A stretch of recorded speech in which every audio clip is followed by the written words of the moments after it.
crap. I think that's the order. Yikes.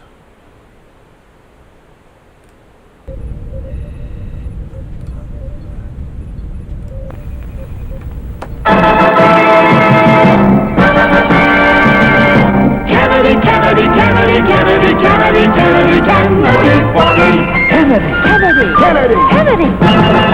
Do you want a man for president who's seasoned through and through, but not so doggone seasoned that he won't try something new? A man who's old enough to know and young enough to do. Well, it's up to you, it's up to you. It's strictly up to you. But it's Kennedy for me. Kennedy. Do you want a man with spirit who is not afraid to fight? A man whose record shows that he will fight for what is right. A loyal man who'll bring the job a fresh new point of view. Well, it's up to you, it's up to you. It's strictly up to you. 'Cause it's Kennedy for me. Kennedy. And do you deny to any man the right he's guaranteed to be elected president no matter what his creed? It's promised in the Bill of Rights to which we must be true. So it's up to you, it's up to you. It's strictly up to you. And it's Kennedy for me. Kennedy. Do you like a man who answers straight, a man who's always fair? We'll measure him against the others, and when you compare, you cast your vote for Kennedy and a change that's overdue. So it's up to you, it's up to you, it's strictly up to you. Yes, it's Kennedy for me. Kennedy.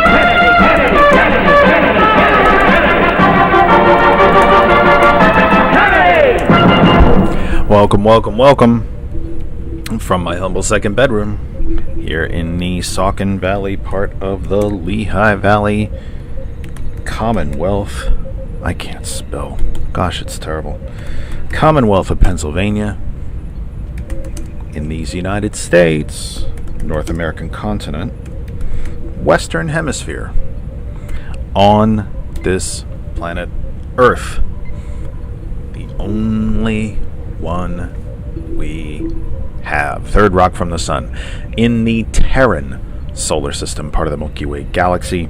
This is the Kennedy Effect for the 9th of March 2025. I can't do it every time. It's mind-boggling every single time I type the date into the header of this program. I type the date maybe 10 minutes before I actually start talking to you, and yet I can't remember the date.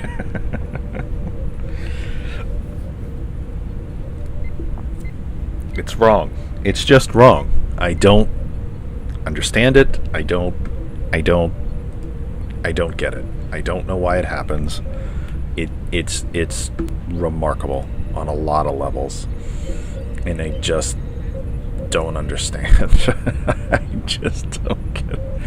I don't get it. I don't understand it. I have something with the date that I start talking to you and then I can't remember the date. I don't understand it. Anyway, it is what it is. Welcome.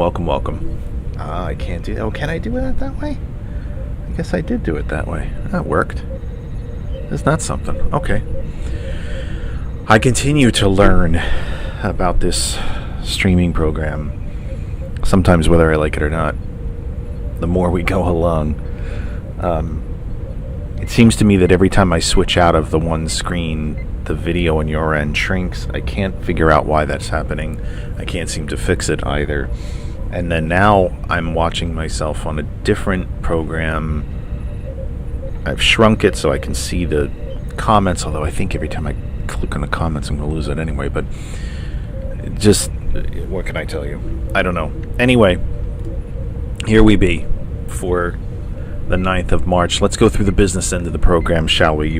This is the Kennedy Effect live with you for the 9th of March, 2025. You are first day, by the way, of daylight savings time. If by some stretch of the imagination you do not know what the heck time it is, it is 6:06 Eastern Daylight Time, 5:06 Central, 4:06 Mountain, 3:06 Pacific Time. If you've got any kind of...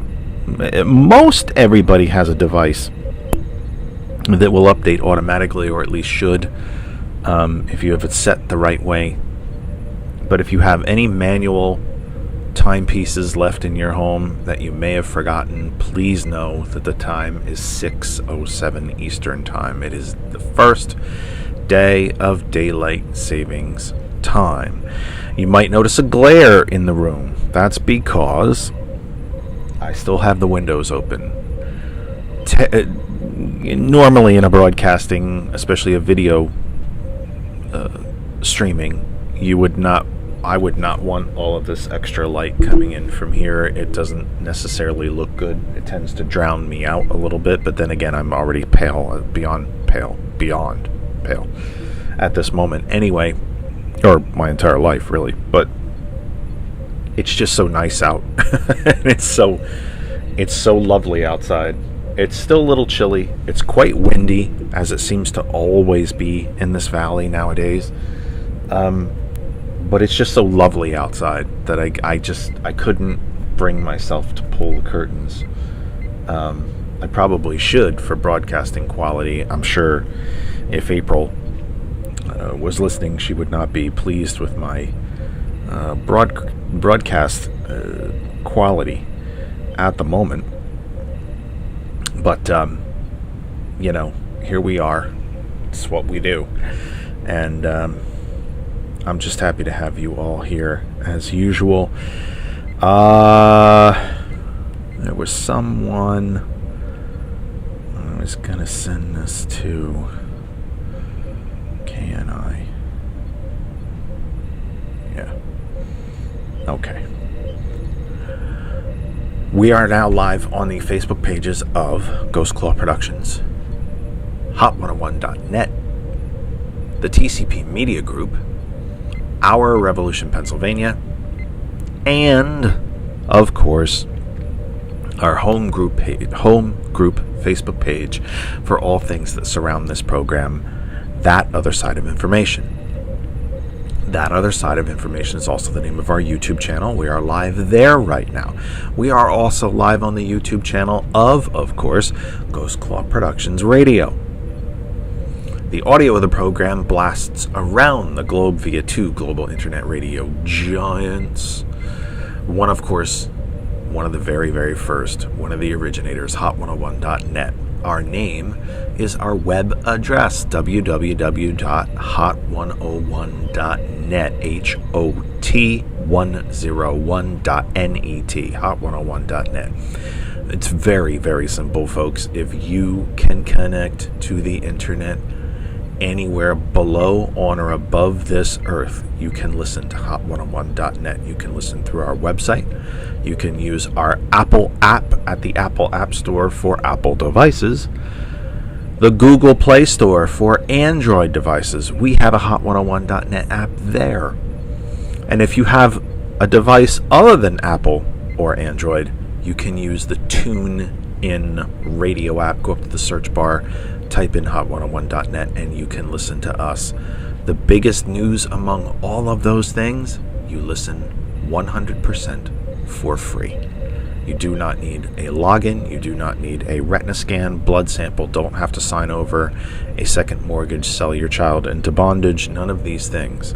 You can listen 100% for free.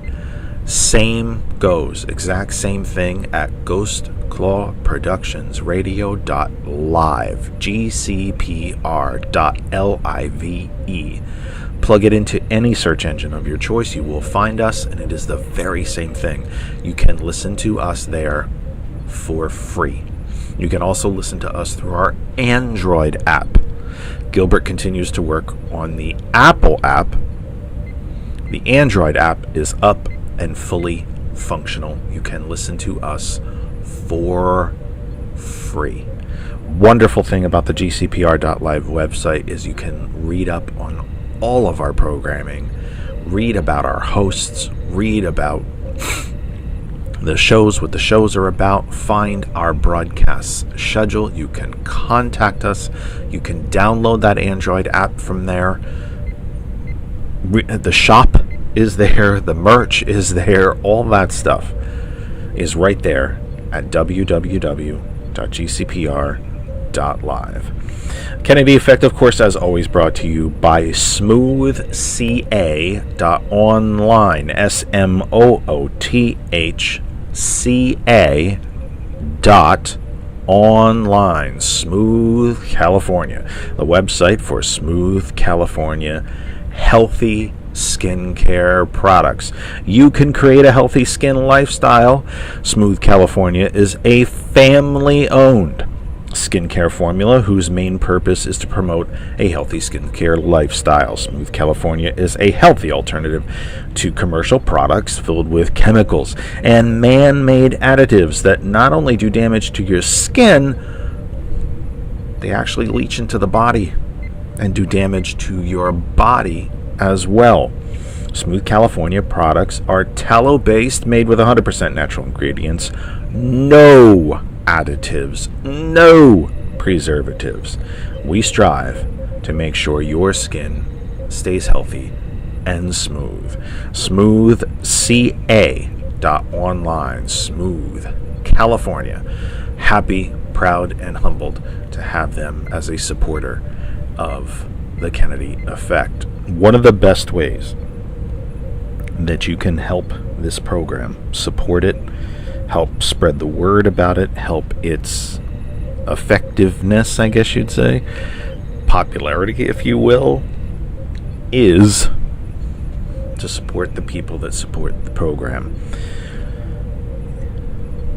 I don't think Donna has a business, but if she did, one of the best ways to support this program would be to support Donna's business, because she's always here supporting our program. It's the same thing for Smooth California. Support the people that support the program. That lets them know that you support the program, but it also lets other businesses, folks who have a service to sell and promote, anyone that surrounds the program. When you support them, anyone that contributes to the program, anyone that sponsors the program, if we have an author on who has a book, buy the book. It helps. All of that helps support the program. I ask you to do exactly that if you are able. There's a lot of tight belts around there. Ours here in this house is damn tight too. But if you can financially support the people who advertise on the program, the guests who come to the program who might be selling a book or doing speaking appearances or anything of that sort, then we ask that you do exactly that. It does help support the program. Trust me, it truly, truly does. I think I'm going to play a little bit with this screen. Might as well grow here a little bit. We have some room. Not sure why I seem to have to resize this thing nearly every week. I'm not sure. Or every time I use it. I'm not sure why. Donna says I don't have a business anymore, but you get the point. If Donna still had her business and she was kind enough to support this program with advertising dollars or something like that, then one of the ways that you can support this program is to support the people who support the program. So I think that all makes some semblance of sense. Let me get into the program here properly at this point. I've dallied, I think, with you long enough. I should probably say something, right? I was honored enough, and I mean honored enough and humbled enough to celebrate International Women's Day at a rally and march yesterday in the city of Bethlehem, and I got to share that day and the event and the rally and the march and the speeches and the sentiments that were quite properly expressed with two of just the coolest people on the planet, my wife and my niece. Now, I'm an old guy. I'm 55 and a half. I'm closer to 56 than I am 55 actually now at this point. My niece is in her 30s. I mean, my oldest niece was in her 40s. She's not going to be happy about me saying that. It's the truth, though. So I was pretty young when they were born. I was 12 years old when my first niece was born. I changed diapers and fed bottles at 12. I got this stuff down. But that said, I was lucky enough, and I mean that, lucky enough, to share the very special day with two extraordinary women, my niece and my wife. And I just don't think... I think International Women's Day is... It's a great day. It is a worthwhile day.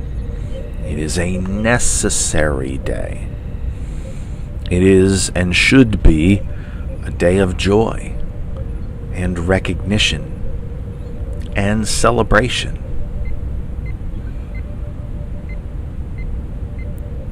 But there's a sense of it that is, I don't know, depressing, because it shouldn't be necessary. Every day is International Women's Day. Every day and every month should be Black History Month. Every day should be Independence Day. Things that we honor and respect and learn about and covet and cherish every day. Every single day. The sad part of International Women's Day is just how urgent it is. It's 2025. Not telling you anything you don't know. You know what year it is. But it's 2025. Why on this earth should we have to rally and march and make signs and chant and scream and clap and hug each other and laugh and cry simply so women can be treated the exact same as men? It's 2025. It's not the year 25 or 125 or 1125 or 1925.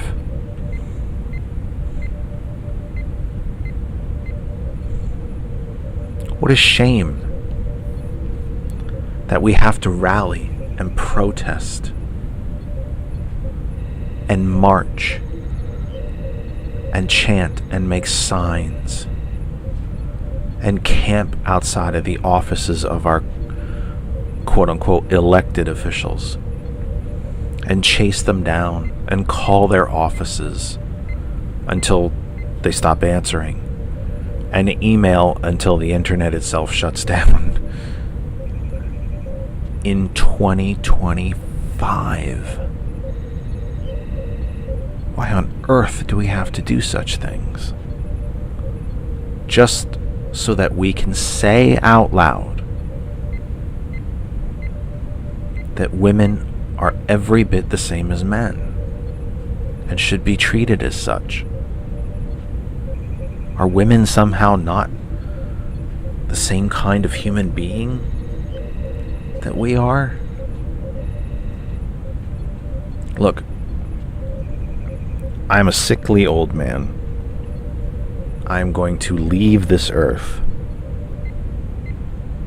way sooner than later.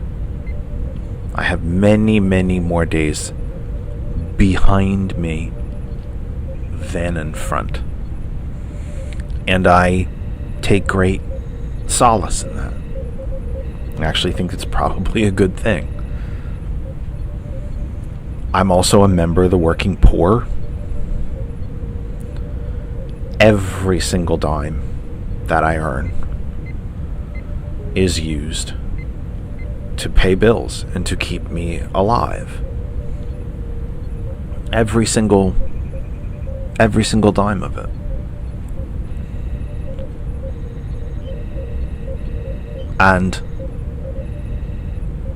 But yet I'm still aware enough, or I'd like to think I'm aware enough,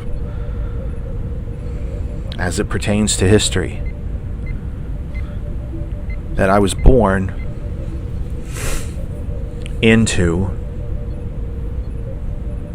the group that is the least affected, the most privileged. Let's take the glass from the other half.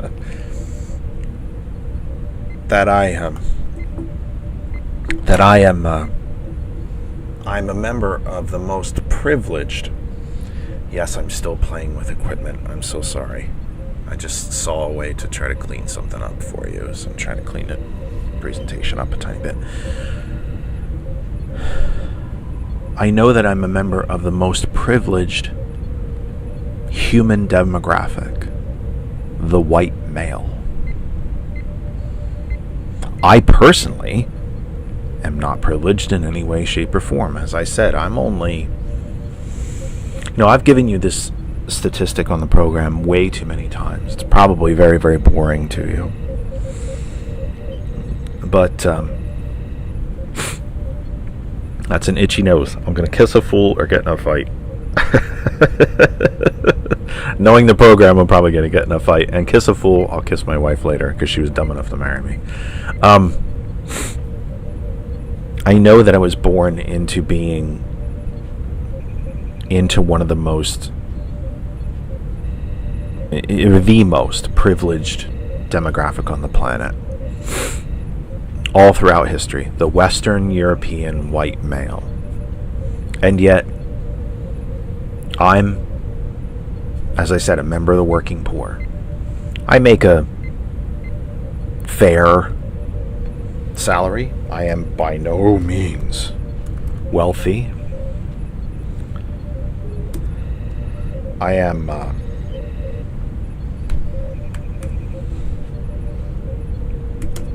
by no means high society. I think I'm educated. Probably not the worst looking guy on the planet. But I know I'm born into the most privileged of groups. Now, largely because of colonization and war and unprecedented historic levels of death and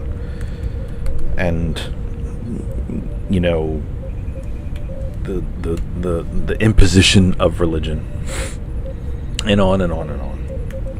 But I know where I am. I also, as I've said, I've given this statistic on the program way too many times. I am definitely part of that group. Well, listen. Well, let's put it this way. Okay, let me back up. I clearly am a big fan of Bernie Sanders. I think he's done remarkable things for our country. I think he's brought subjects and facts and history and issues to light that seem to be commonplace now. That even what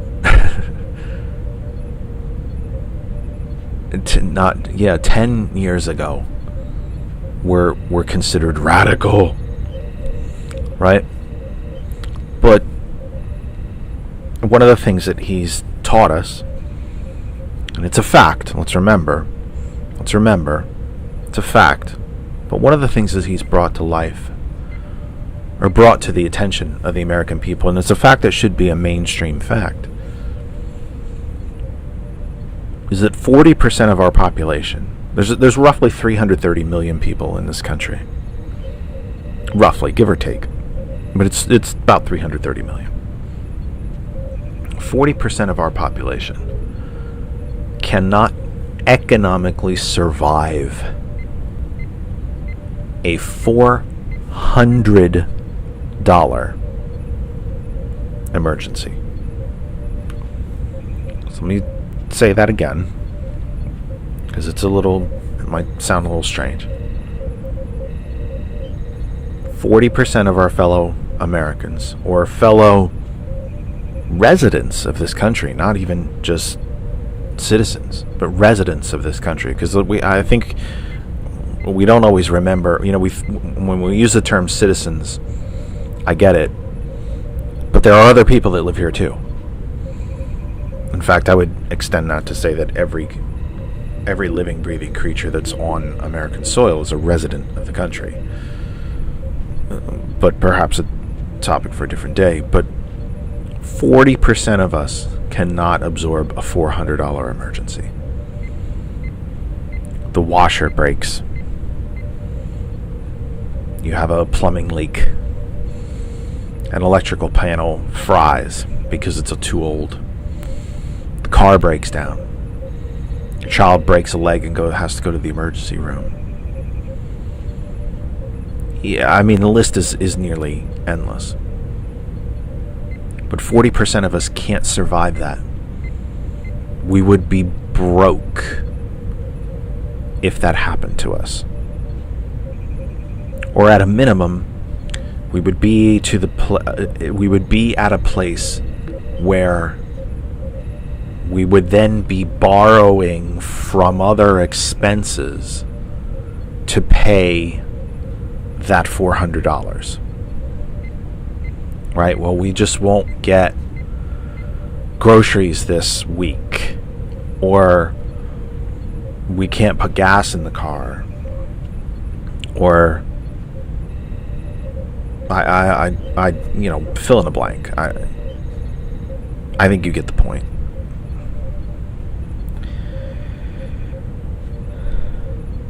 That number rises to 60%.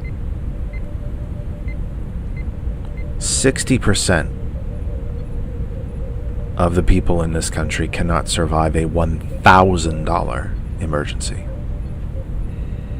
Could be all the same things, could be a combination of things. But if that total rises to $1,000, they're broke. Or they're not paying the mortgage this month so they can keep food on the table. Or they're keeping less food on the table so they can pay the mortgage. Or the car doesn't get gas that week and we have to walk to work. Or not go to work because we can't get there. 60%. I'm part of that 60%. If I had $1,000 bill slapped on me right now, I can't tell you how I would pay it. And if I did pay it, somebody else is not getting paid. But at the same time, in this Trumpian society that we are in, in this fascist country that we now live in, where racism is not just open and flagrant, it's encouraged. That the more openly racist you are, the more you seem to succeed. Well, not succeed, but the more privilege is put upon you.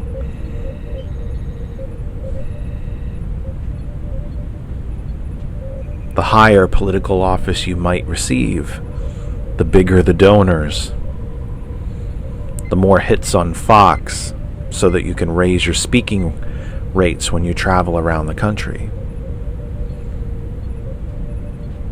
So I know I'm in the most privileged group, even if I am not economically privileged. I have never had to worry about whether I'm going to be shot when I've been pulled over by a police officer. And yes, I've been pulled over by a police officer. Sometimes I just drive too fast. It's just the damn truth. But I've never had to worry that I'd be shot.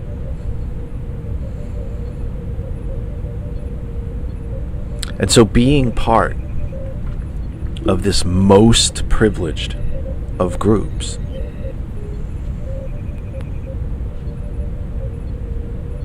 I find myself of two minds. Well, I probably find myself of many, many minds. And many voices, he said kiddingly. But I can find myself at times of two minds. I don't entirely understand. Well, let me back up. Let me make that the second point. One mind says,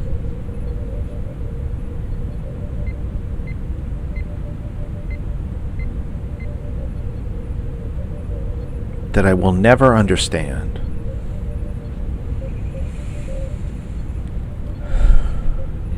what it means to have been born or grown up as a woman in this country. I will not know, to be perfectly fair, I will not know what it's like to have been born or grown up black or Hispanic or Asian. I will never know. I can have women tell me stories. I can march with them. I can rally with them. I can support them. I've married two.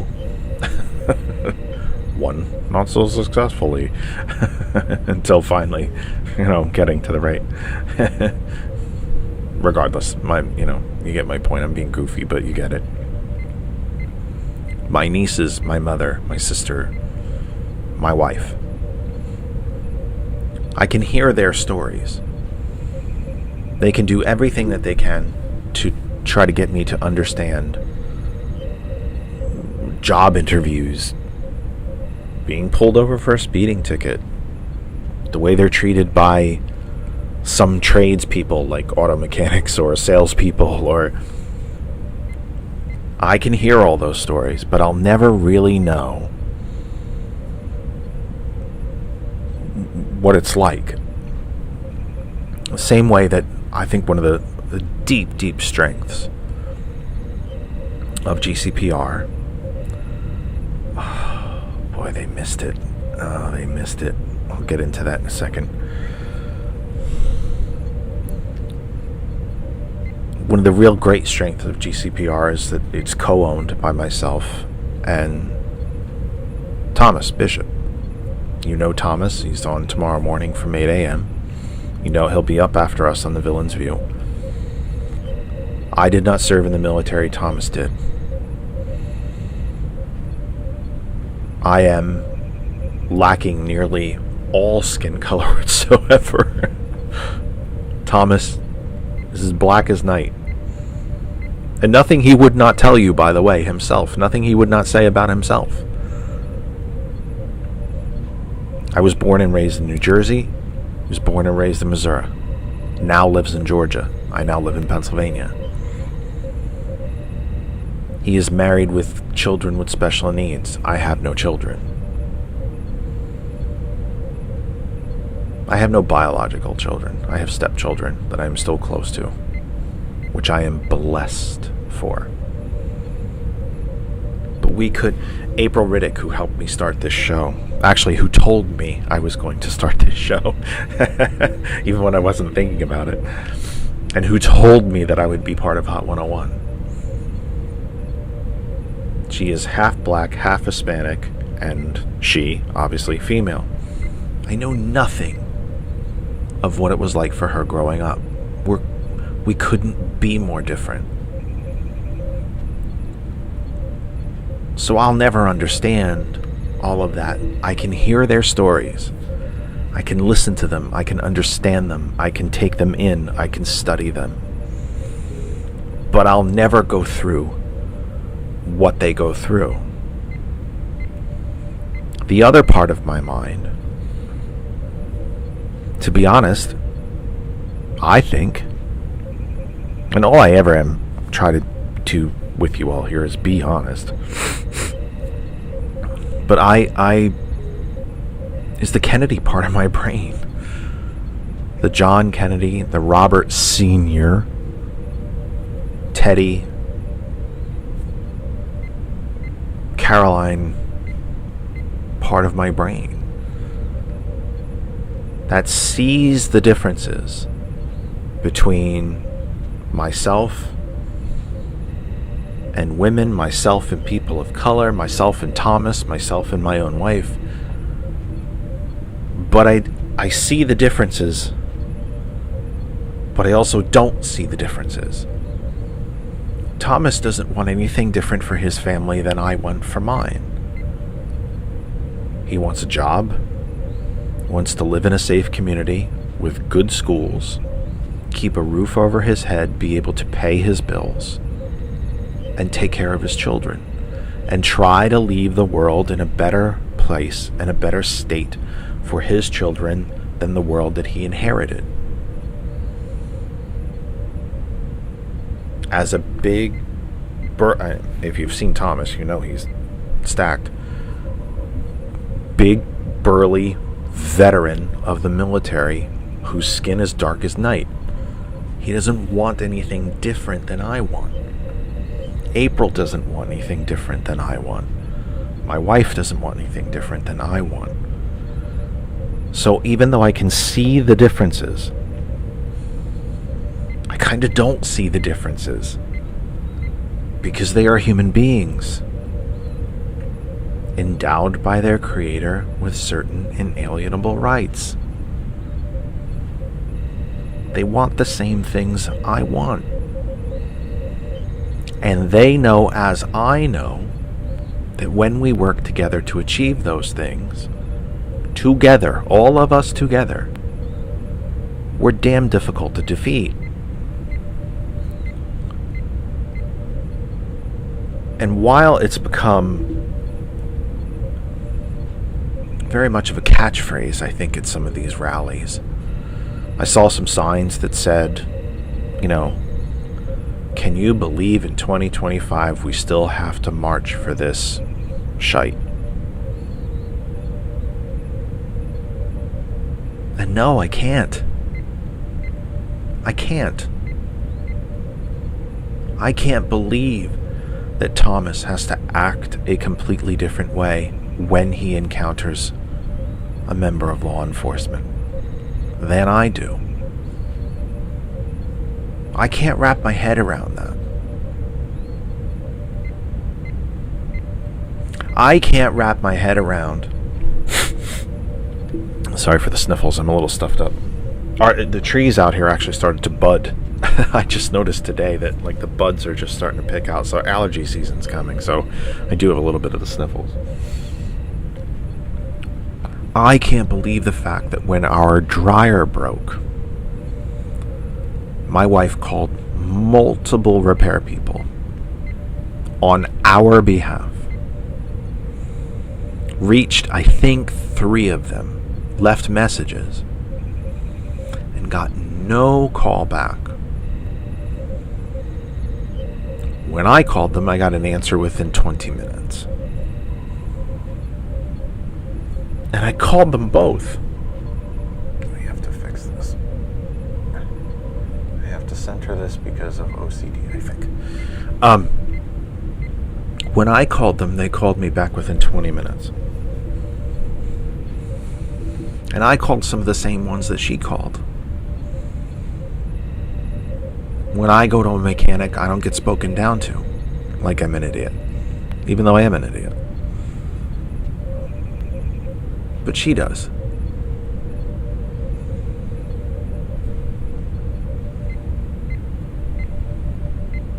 She's not the one that on average, well, wait, I got that completely backward. I'm not the one that on average, this is not a universal truth, that on average, throughout this country, makes as little as 67 cents on the dollar that I make, simply because she has a vagina. The Kennedy part of my brain can't wrap my head around that. So when some of the speakers yesterday at this rally, International Women's Day, said, "What, can you believe that we're still out here having to do this?" I can't.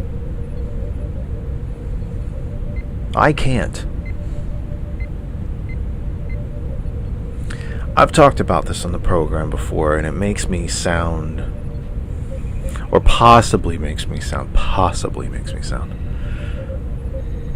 lot smarter than I really am. I think I'm a relatively intelligent guy. You know, I tested and graded out in the 99th percentile for intelligence people across the country all through my school years.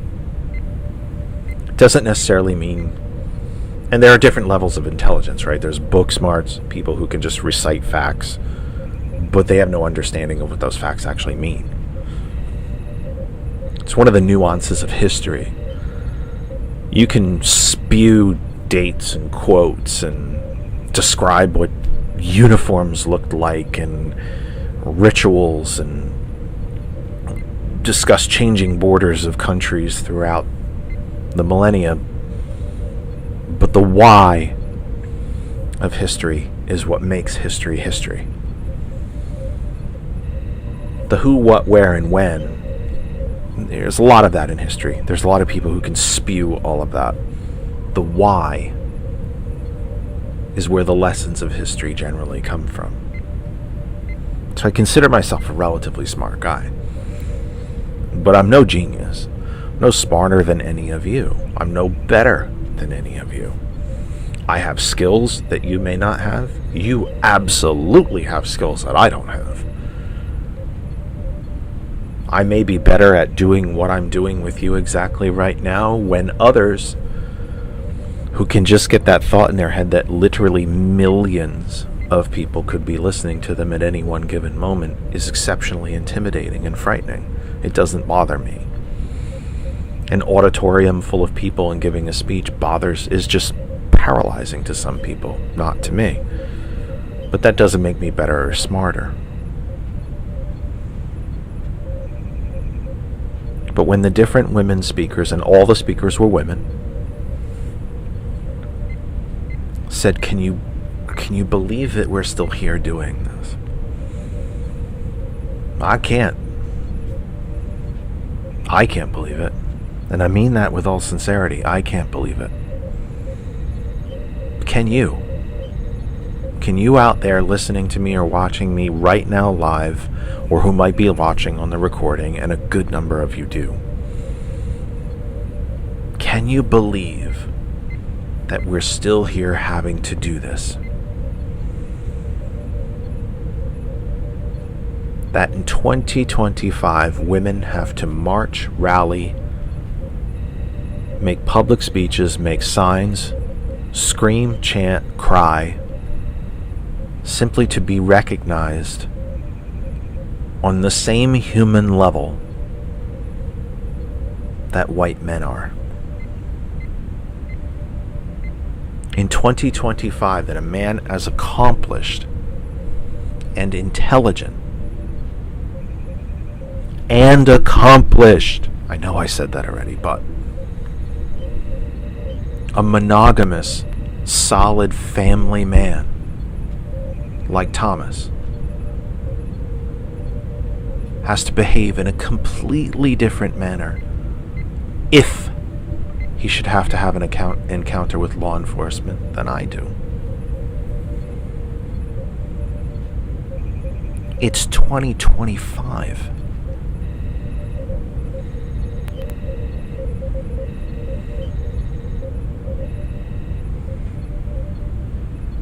Are we no better than this? Has this nation hit the peak of its powers and can progress no further? And so now we've begun to regress back into division and violence. And hell, we've regressed right out of democracy. Can human civilization only progress so far before it cannot or will not progress any further?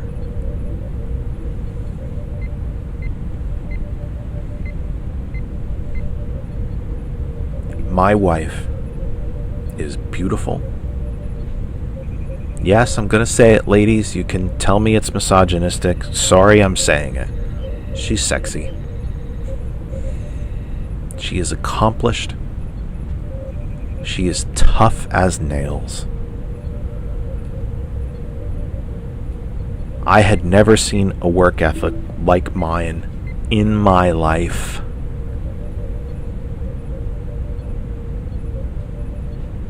Except for my father. She has an unparalleled work ethic. If she had to get an email out and this house was on fire, she'd burn with the house to get the email done. But she doesn't want anything different than I want. Simply because she has breasts and a vagina, she doesn't want things different. And I'm not trying to be crude about it. I'd really like to hope that Donna, who I think might be the only female in the room at the moment, would quickly type that she understands what I'm getting at. I'm not saying vagina for the sake of being like controversial or something. I'm just trying to, simply because we have different reproductive parts, Kristen doesn't want anything different than I want. Simply because Thomas is as dark as night, he doesn't want anything different than I do. Simply because April Riddick is a mix of things that I'll never understand how she grew up. She doesn't want things different than I.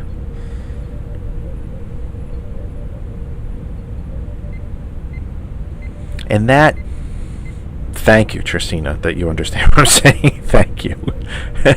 Sometimes the stuff comes out of my face, and then I listen to it, and I think, oh, that wasn't good. That wasn't your best moment. But thank you for saying that you understand what I'm saying. And thank you, Donna, for saying that. So I'm sure we've all done it at some point. We think we're being real fracking brilliant, and then you listen back and you go, oh boy, that wasn't good. So thank you, ladies, for saying that. But thank you for reinforcing me. I needed that there. That was good timing right there. Also, my wife apparently is not listening to my own show, so she's not chiming in. But that's it. And I don't blame her. She listens to me blabber all week. I can't wrap my head around it. I really, really can't. Truly. I was honored to be at that rally yesterday. I was so immensely and deeply proud of my niece. I can't quite express it. Because heretofore she had not been the most politically active. Not as much as I wish she was. Given her skills of organizing and speaking and just the dramatic levels of intelligence and decency that she carries. I knew Kristen was capable of all this. She was doing it well before she met me. I mean, there are days I hope when I'm just not a drag on her. But gosh, I was so proud of my niece. I hope this is only a beginning. And that leads me to the last point that I hope will get up to the top of the hour. We'll reset and we'll talk further.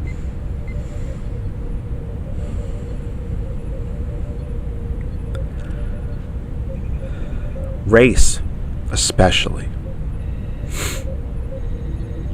is a human created construct.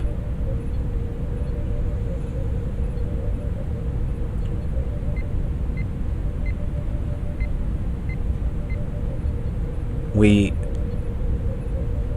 created the idea. We ourselves as humans created the idea that simply because someone may have narrower eyes than I, and whose skin may have a bit of a more yellow tint, that they are somehow lesser. Or that Thomas is somehow lesser because he is dark as night. And again, I'm not insulting Thomas. This is something he'll tell you. He says it on the show all the time. I'm not saying anything that is, first off, it's flat out true. But I'm not saying anything that he hasn't said himself.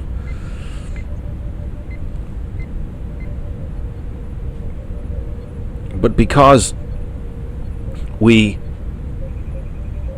this idea of race is a human construct.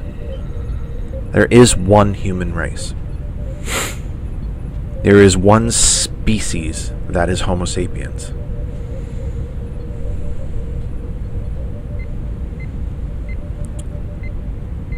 And there are human beings with different characteristics. Thomas is dark skin.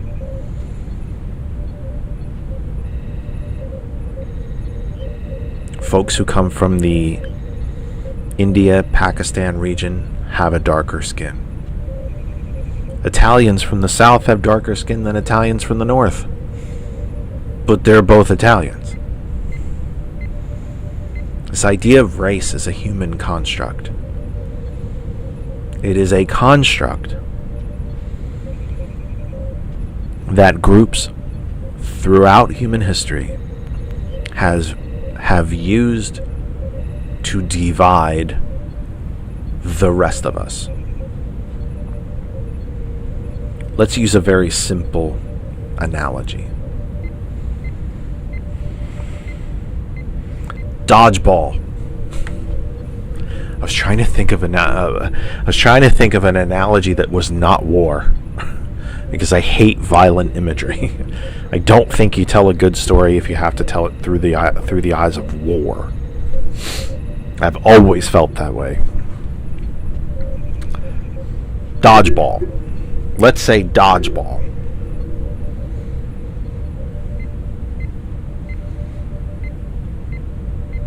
Right? We all remember dodgeball from high school. Or actually, really, no, wait, I played dodgeball in elementary school. I don't think they do that anymore. I did. You get the big ball, you throw it at the folks on the other side of the line. If it hits them, they're out. They have to go sit in the sideline. Right? Very simple.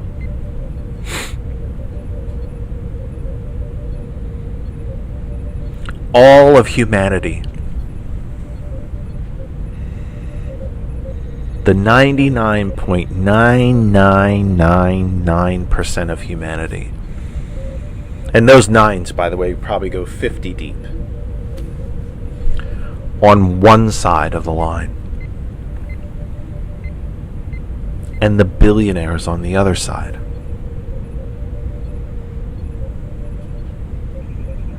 There are just under 8 billion people on the planet. Too many, actually. The planet literally cannot sustain this population. But that's a different topic for a different day as well. But let's just think of a dodgeball game. All of humanity on one side. The 4,000 or so billionaires on the other side. Who's got a better chance of winning that dodgeball game?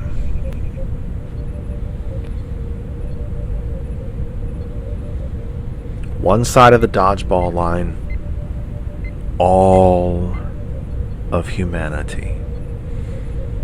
White, black, male, female, East Asian, Asian, African, big, small, young, old, straight, gay, trans, rich, poor. I don't mean mega ultra billionaire rich, but even wealthy, poor, single moms, giant families. Mom, dad, 8, 10 kids. Single moms, 1 child. Young, old.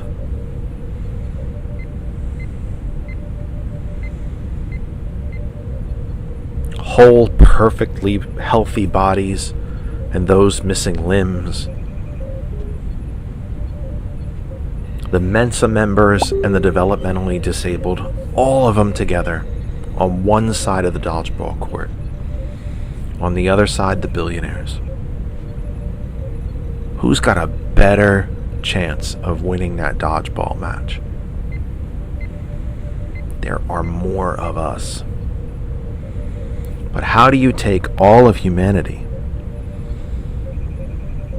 and break them up so that they then become easier to defeat?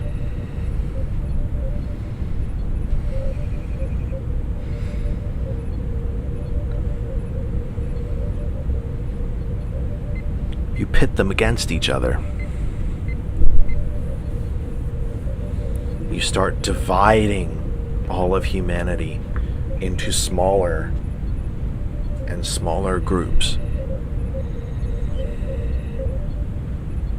Men against women. Black against white. Hispanic against Asian. Christian against Muslim. Muslim against Jew. Jew against Christian. Rich versus poor. Urban versus suburban. Suburban versus rural. Rural. I always butcher that word. Not a word you can say quickly, by the way. You must slow down and say it. Northern hemisphere versus southern. Tall versus short. Old versus young.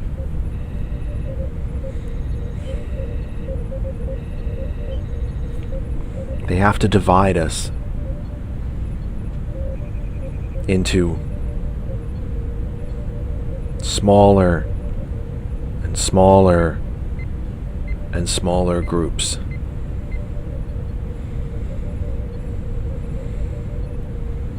And that's how. How many billionaires are in the world in 2025? Let's see if that works.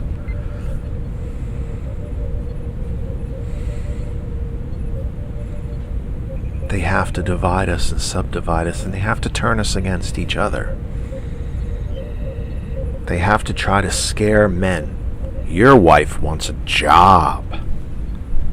She doesn't want to stay home with the kids. She wants to earn more money than you.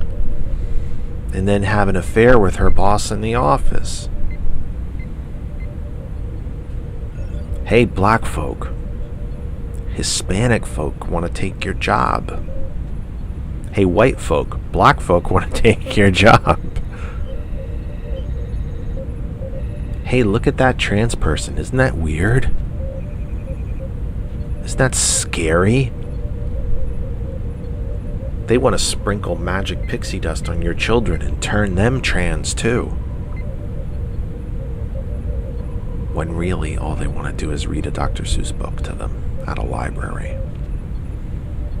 Look at that poor person. They want your money. That soldier doesn't really have PTSD. That bomb went off by him, so what? They just don't want to pay for health care.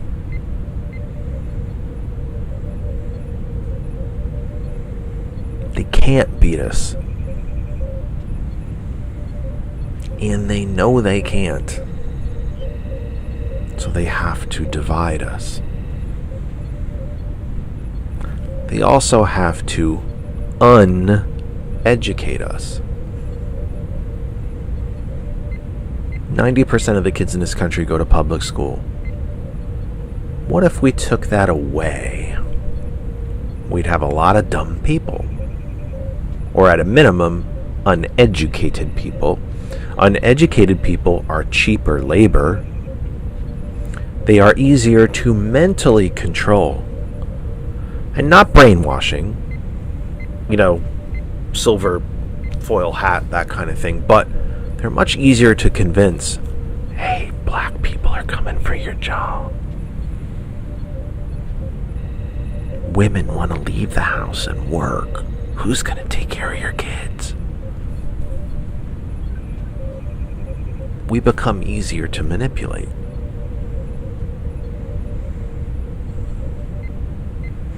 One of the great things that came out of the event yesterday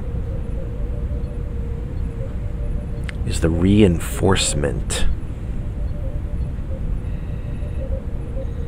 the doubling down of the fact that we are all in this together. There's more of us. And at the end of the day, we want the same things.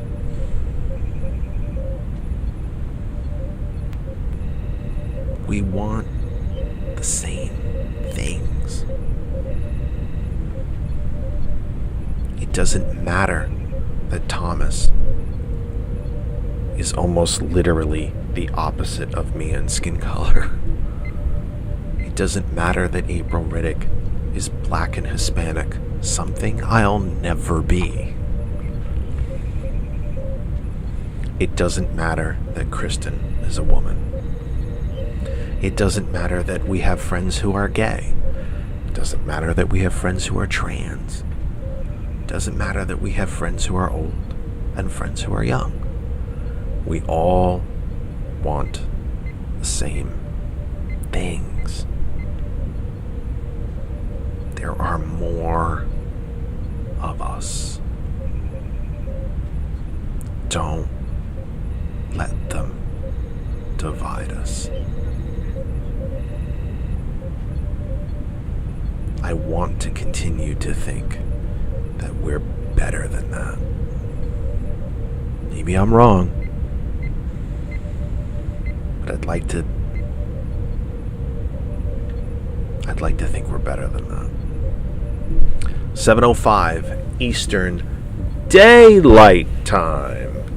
Daylight Time. I'm going to take 1 second and turn this fan off. When I got in this room, the sun was beating in here. And it was actually warm enough that I could turn a fan on. Now it's not warm in here anymore. Oh, very good. Not something I normally like to do, get up out of the chair when I'm on the air. But I had to do that. Anyway, let me say welcome from the beginning of the program to some folks I missed. Randall has come in.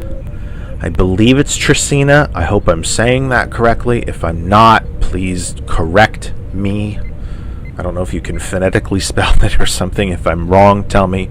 A special hello to Zeke, who's a new name I have not seen here on the program before, watching us on the YouTube channel. In fact, I think watching us on the Ghost Claw YouTube channel. So thank you, sir. Zeke, I'm assuming it's a sir. Doesn't matter to me. I could care less. Whoever, if you're not breaking the law, don't care. Live your life. I'm good. Welcome to, I think I said welcome to Donna earlier on. Junquia has entered the room as well. Welcome to all of you. If you're here for the first time, thank you. Oh, I said it right, Tracina. Oh, I said it right. I'm getting, I got the, I can't even make that. Can I make that? Do I know how to make that? It's that way. Oh, there we go. Yeah, took me a minute. I'm old. I'm losing my motor skills. Hello, and welcome, and please know, even if you vehemently disagreed with every single thing that I've had to say so far, you are welcome here. You are welcome here. Because debate, disagreement, and discussion, we learn from those things. We learn about each other.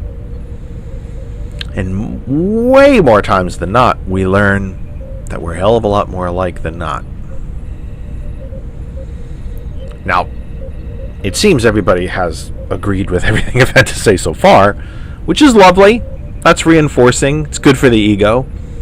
But you don't have to. I deeply encourage your comments and your questions. We'll take your phone calls later. Oh, bollocks. You know what I did? Randall knows exactly what I just realized. I did not turn the phone on. Yeeks. That was stupid, wasn't it? Whoops. Anyway, and we'll take your phone calls later in the program as well. Welcome, very special welcome to the new names in here. I've not seen Tracina before. I've not seen Zeke before. Welcome. Please become a regular. If you can't be with us live, you can always find the recorded version of this program on YouTube, Ghost Claw Productions Radio, and my YouTube channel, which is That Other Side of Information. I had that YouTube channel before Ghost Claw. Ghost Claw has rapidly eclipsed mine in the number of viewers, but not the point. Or subscribers, I should say. Where are we at subscribers? Peeking in. Over 12,000, which is lovely.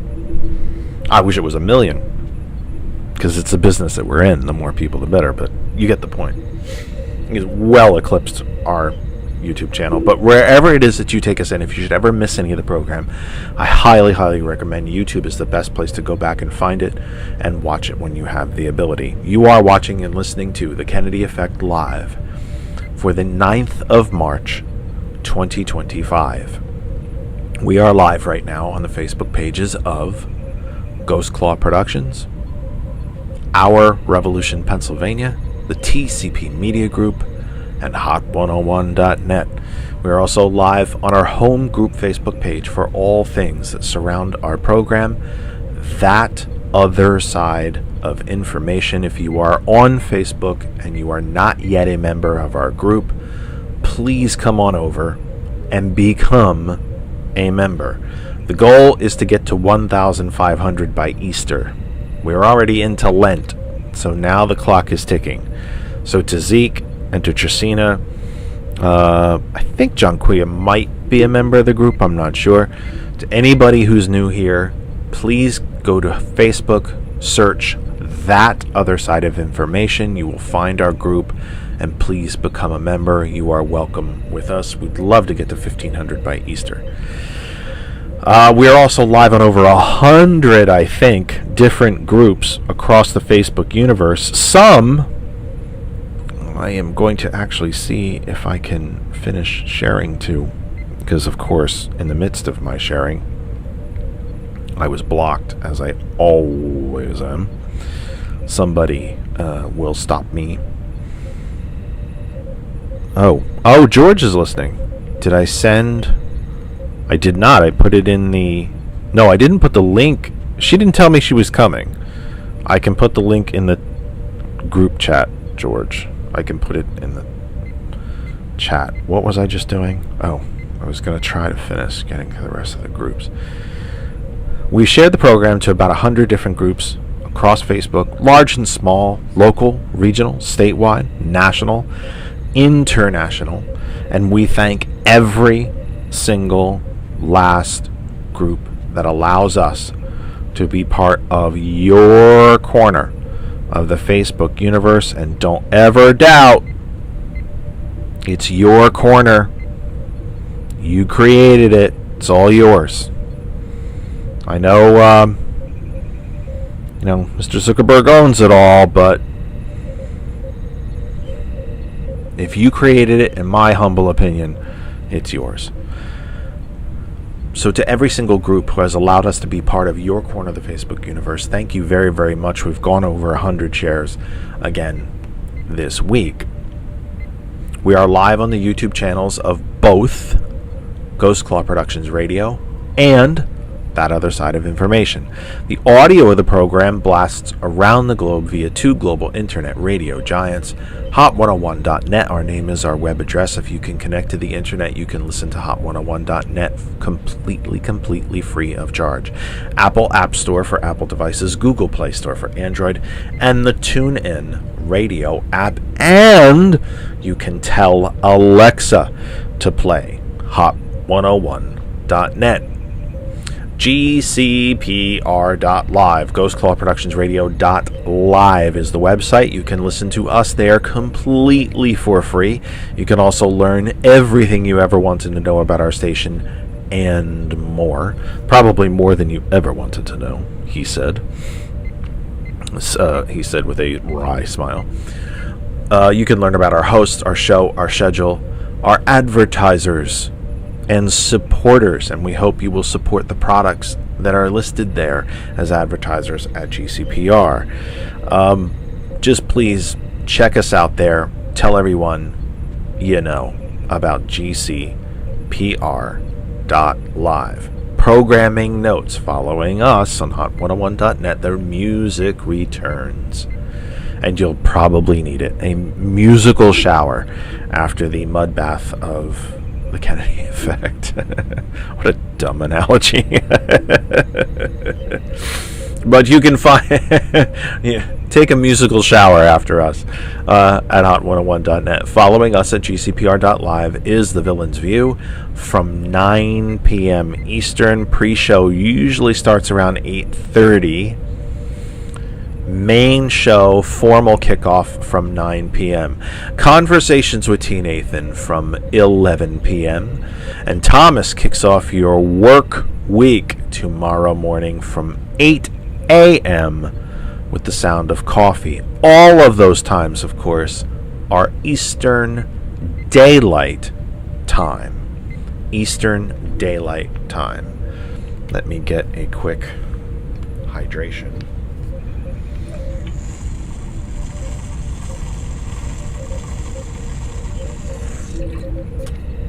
Wow.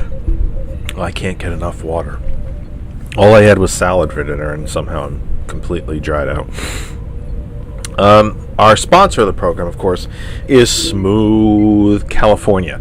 SmoothCA.online. Natural skin care. You can create a healthy life, a healthy skin lifestyle. Smooth California. Family owned. Family owned. Not a big corporate giant. Family owned. Main purpose is to promote healthy skin and a healthy skin lifestyle. Smooth California is a healthy alternative to commercial products that are filled with chemicals and man-made additives. They don't always damage your they don't they do always. They don't just damage your skin. They leach into the body and they can do damage to your body. These additives and extra chemicals and man-made agents. Smooth California doesn't do any of that. 100% tallow based. No preservatives, no additives. You can create a healthy skin lifestyle with Smooth California. And when you start with the skin, the inside follows. Look great inside and outside. Create a healthy skin lifestyle. Smoothca.online, SMOOTHCA, all together, .online. Smoothca.online. Something. Okay. There's a lot of stuff going on my phone. Now, George reminds me that I did not put the Zoom ID. I'm not going to be dumb enough to say it out loud.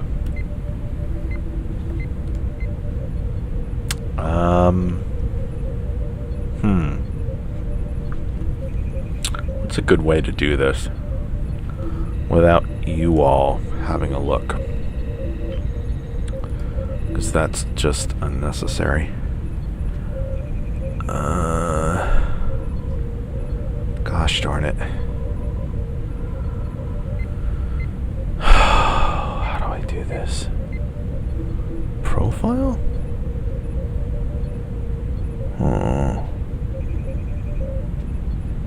No. No. That's not it.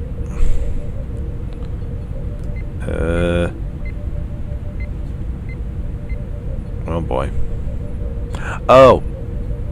I know what I did. I am trying to find my Zoom ID, kids, without showing it to you on the screen. That's what I'm trying to do. Because I think I have, because I think somebody wanted to come into the room. I wish I could. Can I copy and paste that? No. Folks, I don't know. Technology makes me very tired. Don't say it. I've been using the one and only Zoom ID for certain things surrounding GCPR since its inception, and yet no one seems to remember it, but that's fine. I mean, I can't remember it. I just had to write it down. We will finish this in just a second. This is terrible radio. But anyway, yes. So, that said, let's get into some other topics that I wanted to get into, some other stories. So, House Republicans are trying to House Trump Republicans. There's no Republican Party anymore, folks. It simply doesn't exist. It does not exist. There is no Republican Party. There is a Trump Party. There is a corporation that calls itself Republicans, that is owned wholly by the billionaire class. They do not represent you. They do not listen to you. They do not care what you think, except at election time. Then they kind of take you out of the cabinet like the good china at Christmas. They shine you all up, tell you how important you are, tell you all the things they've been doing for you, none of which, by the way, is true. They spend billions to convince you that these people actually give a crap about you. Too many of us are stupid enough to believe it, and we return them to power. Congress, as a whole, has, on average, about a 12% approval rating. Not 112, if you didn't hear me correctly, not 82% or 52, 12. 1, 2, 3, 4, 5, 6, 7, 8, 9, 10, 11, 12% approval rating. Yet in any given congressional election cycle, 95+% of the incumbents are returned to their seats. Congress as a whole has a 12% approval rating. Individual Congress people have 50, 60, 70, 90% approval ratings. Those two things can't jive. They don't go together. They are anathema to each other. They simply don't fit. Congress cannot have a 12% approval rating while your congressperson has a 90% approval rating. Because who the hell do you think makes up Congress? Our local representative, the PA 7th Congressional District, just flipped in this last election. 3-term incumbent Susan Wild was defeated by Ryan McKenzie. During the campaign, while they had some ugly, ugly moments and disagreed about almost everything, Mr. McKenzie stood in front of the people of the Lehigh Valley and said, here's some areas where Representative Wild and I agree. I do not want to see Social Security cut. I do not want to see Medicaid cut. I want to support public education. It's the great equalizer. It's how we bring people up out of poverty. Well, he voted to gut all of those programs. He voted to end them. So he lied. He lied to you. Flat out. Lied. The gentleman who flipped the seat in the PA 8th Congressional District did the same thing. He talked about passenger rail. He talked about supporting education. He talked about not wanting to see cuts to certain programs, like Social Security, Medicaid, Medicare. He talked about finding ways to add people to the eligibility for the Affordable Care Act. He also voted to gut all of those programs, to end them. So he lied.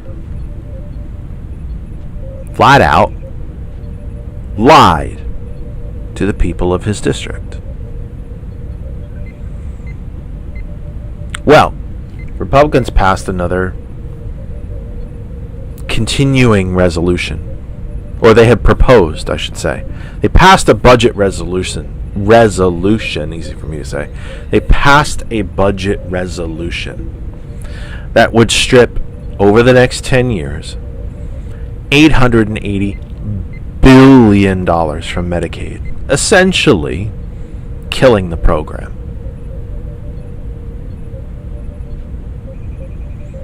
When Trump talks about eliminating Social Security taxes for people, meaning that your pre-tax income would no longer be, you wouldn't pay Social Security tax anymore. He's talked about in recent days that Social Security benefit recipients would no longer pay taxes on those benefits. That's how it used to be before Reagan. But he's also talked about eliminating the payroll tax for Social Security, which is what funds Social Security. And it would run the program dry in 7 years or less. That's in a budget resolution. Shutting down the Department of Education is in that budget resolution. Now, in the proposed continuing resolution to fund the government, Republicans have taken to the airwaves the very few times that they speak to their own constituents. They have said, it keeps all funding levels exactly the same. We're not changing anything. We're not cutting anything. We're just keeping the government funded until September. Until you look into the details.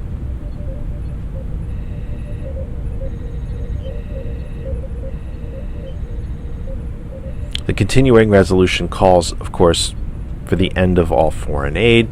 It calls to pull troops out of Europe. Pull U.S. military forces out of Europe. Cuts in funding to NATO.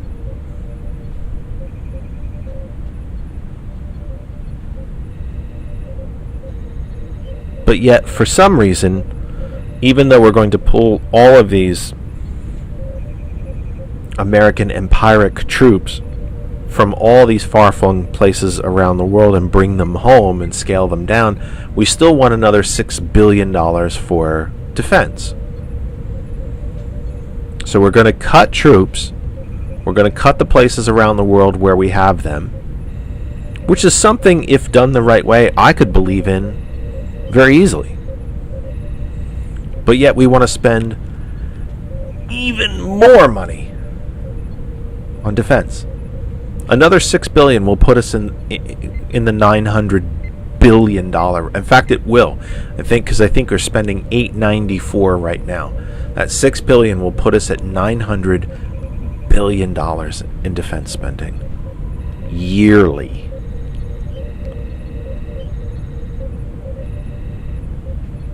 The continuing resolution also includes more contracts for Elon Musk. Contracts he does not have now. Privatizing the air traffic control system and giving it to Starlink. Musk also wants to shut down NOAA, the National Oceanographic and Atmospheric Administration, the National Hurricane Center, and turn all that over to Starlink.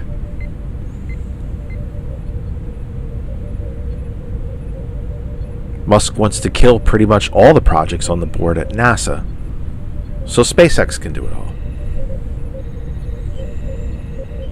Part of that $6 billion for defense is $400 million for Tesla, so the Army can buy Cybertrucks.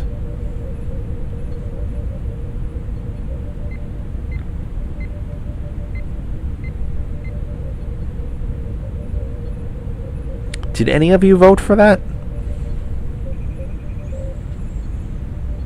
In these deep red districts,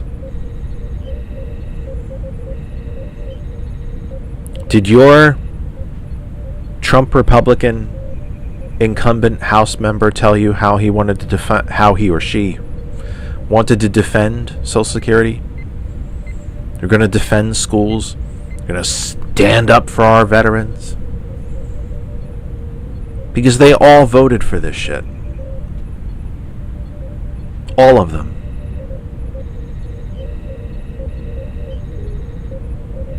When do we call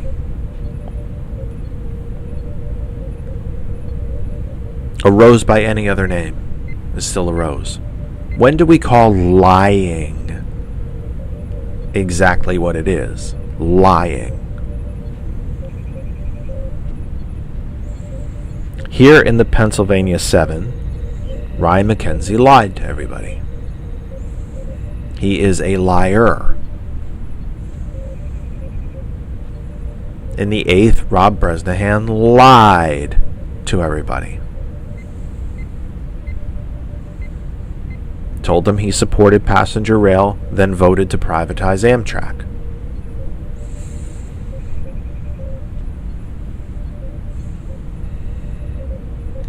said he would stand up for veterans, supports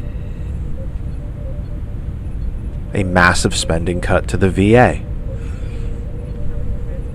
I have not heard one Trump Republican, quote-unquote, elected, wink wink, representative from the House or Senate. Not one have I heard so far. If I'm wrong, you tell me in the chat, and I will correct myself. I will try to Google it while we're talking, which is really terrible, because I can't walk and chew gum at the same time, apparently. When I'm trying to search something, I tend to stop talking. That's why George is so incredible. Well, George is so valuable to this program on more levels than I could count. With a gun to my head, I couldn't list them all. I haven't seen one Trump, quote-unquote, elected representative come out and say that the proposed cut of 80,000 employees at the Veterans Administration is a good idea or a bad idea. They simply seem to all be running away from it.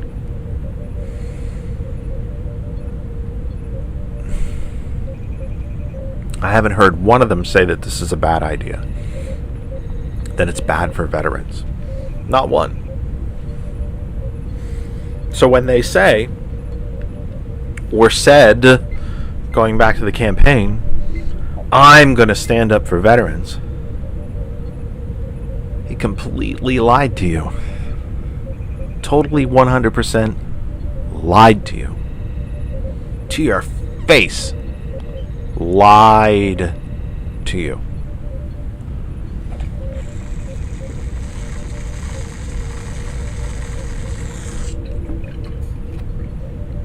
And why do they think that they can lie to you so easily, so forthrightly? Why do they think they can lie to you? Because individual members of Congress have sky-high approval ratings. The body as a whole is at 12%. Individual members are all ranked very high. Now, some people in this country support all of that crap. They want to see money cut out of veterans. They didn't serve. They don't have to rely on the VA. Fine, cut it all. Save some money. Give me a tax cut. Except, you know what? Here's the rub. You're not getting a tax cut. Sorry. You're not getting a tax cut.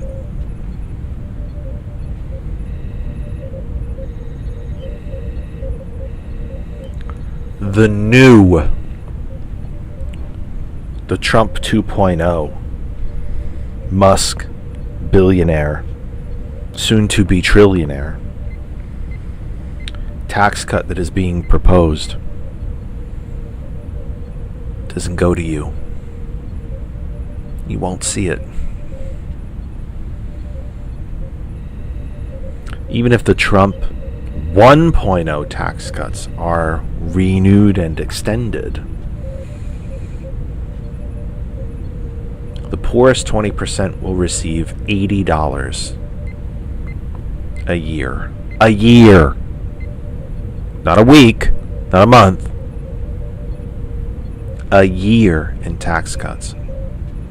The top 1%, $250,000. Poorest people, $80 for a whole year. Richest people, $250,000 plus.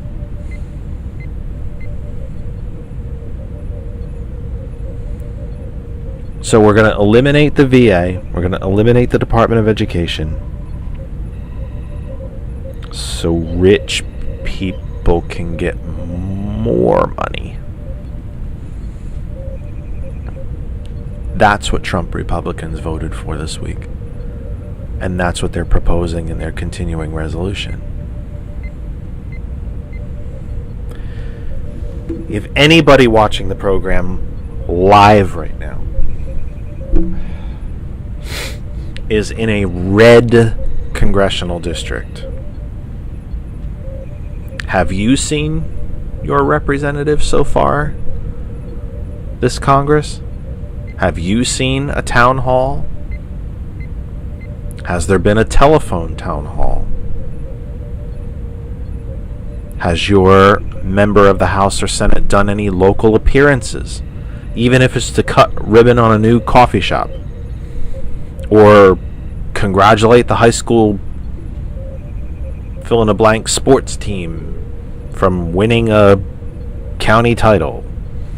Have any of you seen your Trump Republican elected official?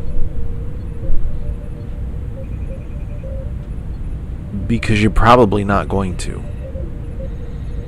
Republicans now have been told by the RNC, by their House and Senate leadership, to stop having town halls. Because they're difficult. And people are yelling at us. Wah.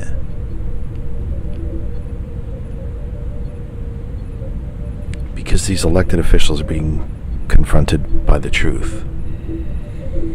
And they have no answers.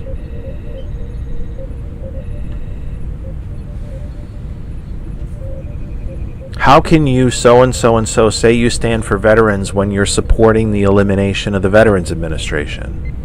Oh, sorry folks, I have another appearance. Drop the mic and run out. And then stop having town halls.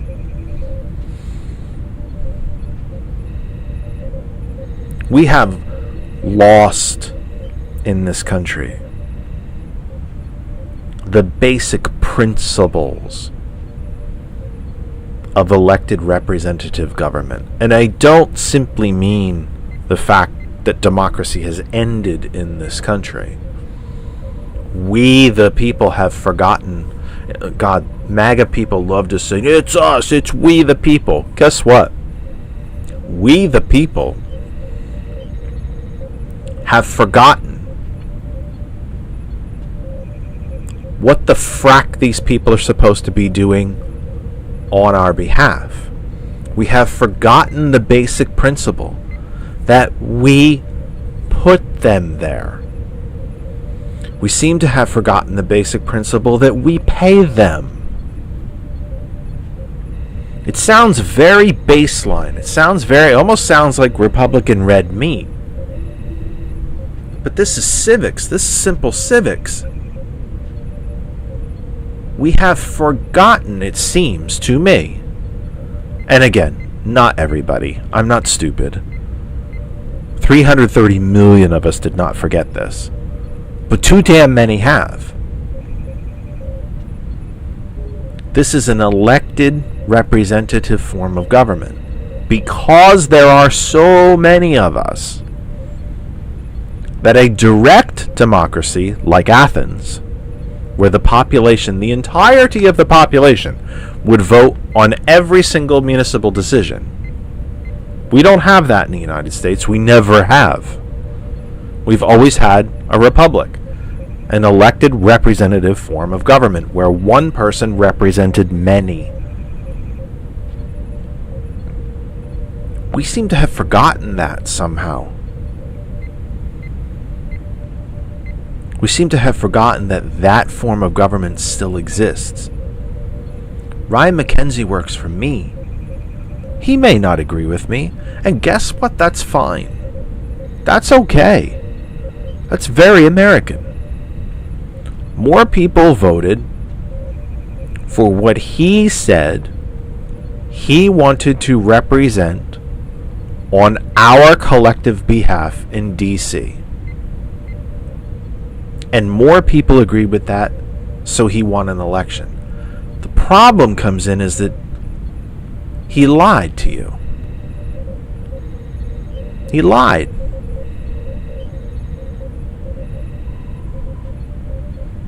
Rob Bresnahan told you that he believed in certain things and wanted to represent those beliefs on your behalf in D.C.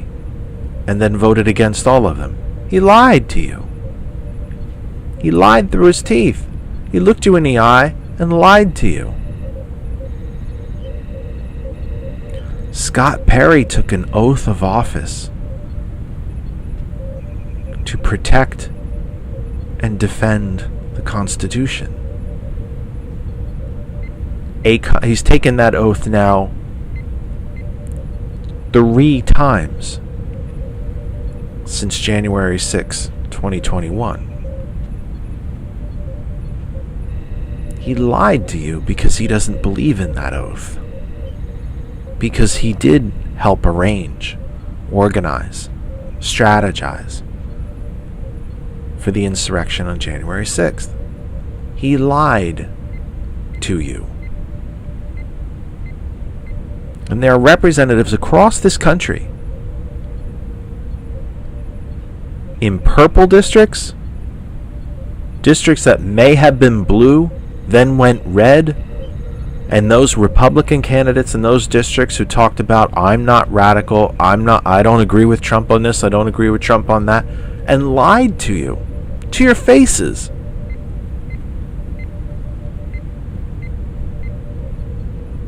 And because they know they lied to your faces, well, we can't have a town hall. People might say something. They might yell at me. Wah. Get me a tissue. People are mean.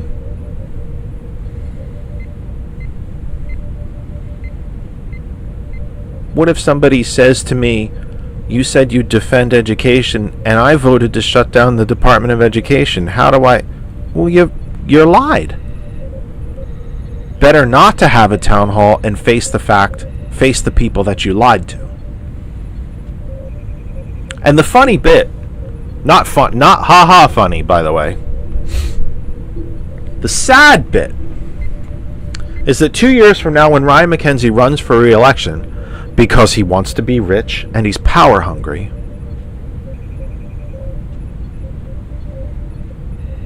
billionaires will drop 10, 20, $50 million into our humble little district to try to convince you, and I realize that so many of the people that are listening right now do not live in this district, but you get my point. I'm using my congressional district as an example to the rest of you. But these billionaires will spend 10, 20, $50 million to convince you that he didn't lie to you, even when you know goddamn well he did. And too damn many of you will fall for it.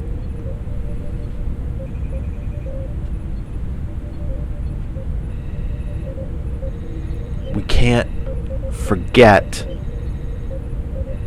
who we are. We cannot forget what these folks are there for. We can't forget who put them there. Randall mentions in the chat to keep calling Congress. Yes. In fact, if you're in a blue district, keep calling Congress. Over my left shoulder are the 2 phone numbers that I always want you to remember. One, the one on top, is the number for this program where you can call in and be heard. But the one underneath is the Congressional Switchboard in Washington, D.C. Even if you do not know who your member of the House of Representatives is, they will tell you. You call, you get an operator. My zip code is... Okay, ma'am, sir, your House member is... I will transfer you to that office right now. Members of the House and Senate from all sides of the aisle, the most progressive to to the fascist. And all the other centrists, well, there's no centrists on the right. Center-right doesn't exist in this country anymore. Centrist Democrats do, sadly, still exist. There's no center-right anymore in this country. There are people across the country who might be. None of them happen to be elected and serve in any sort of governmental function. That said, they've all said how the phones have been ringing off the hook, ringing to a point where sometimes the phone system will crash and shut down. Their email boxes are jammed with thousands of emails a day. It can't stop. One of the things I was really struck with at the rally for International Women's Day was the deep sense of regret. I'm sure, I mean, the statistical possibilities, probability that somebody even in that crowd voted for Trump. They may not believe in where Trump Republicans, where Christian nationalists and so on fall on abortion or women's health, reproductive health, but they still voted for him because he hates who they hate. I would bet good money at least one person in that crowd actually voted for Trump. I guarantee there's a handful who voted for McKenzie. And there's probably a handful who voted for our completely missing Pennsylvania Senator from Connecticut, Dave McCormick. There was a tangible sense. Well, I should back up for a second. Combined with the folks in that crowd that I flat out know didn't vote at all, there was a very tangible sense of regret.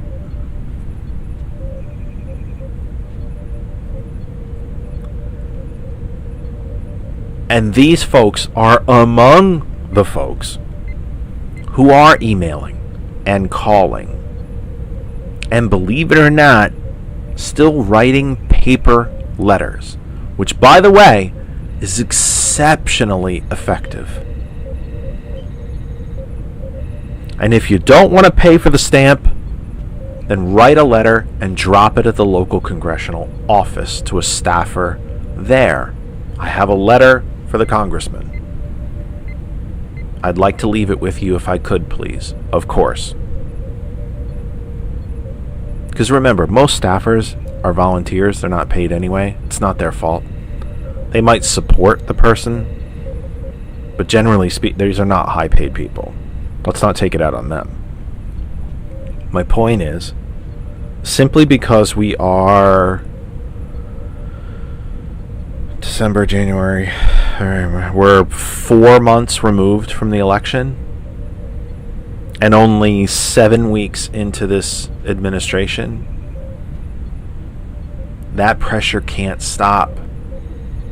It must be consistent and constant all the way through to the 2026 election.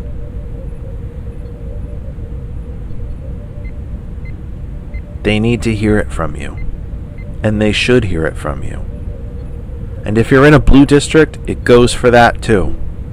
You don't think Democrats are doing enough to fight back? Tell them. But this leads me to an idea. It's not a new idea. It is not a new idea. Kristen and I watched a video from Alexandria Ocasio-Cortez, AOC, when asked about doing town halls. She does regular town halls. She's also exceptionally active on social media. Whether you're a fan of the Congresswoman or not is irrelevant to my point. You might like her, you might not, you might agree with her, you might not. That's not the point of where I'm going right now. The point is that she is still exceptionally accountable and can easily be reached by the constituents in her district.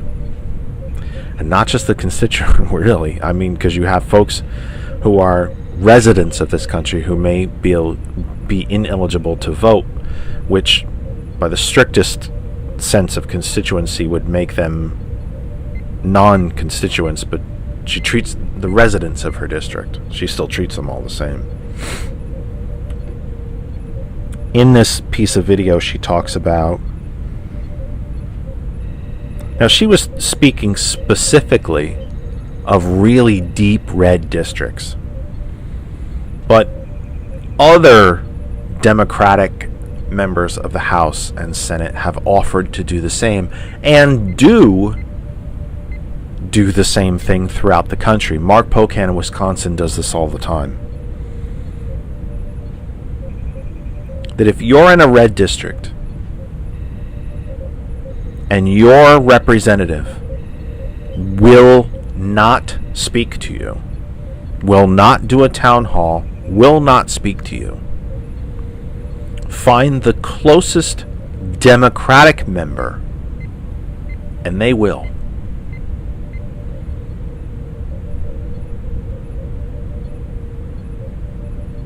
There's also so invite a Democratic member of the House to your district. If you're in a blue district, Randall happens to be in a blue district, his House member is probably already, I think it's, no, I don't remember now, I don't want to guess. He'll tell me in the chat, I don't remember. He's told me 1,000 times and I seem to forget for whatever reason who your member of the House is, but his member is already doing town halls. He doesn't need to stage one.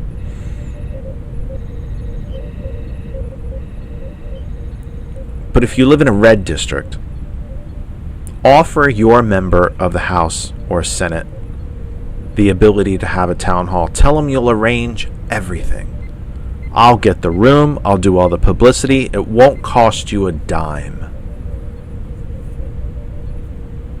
And if they won't show up, which they won't, you can do one of two things, it would seem to me. Ask your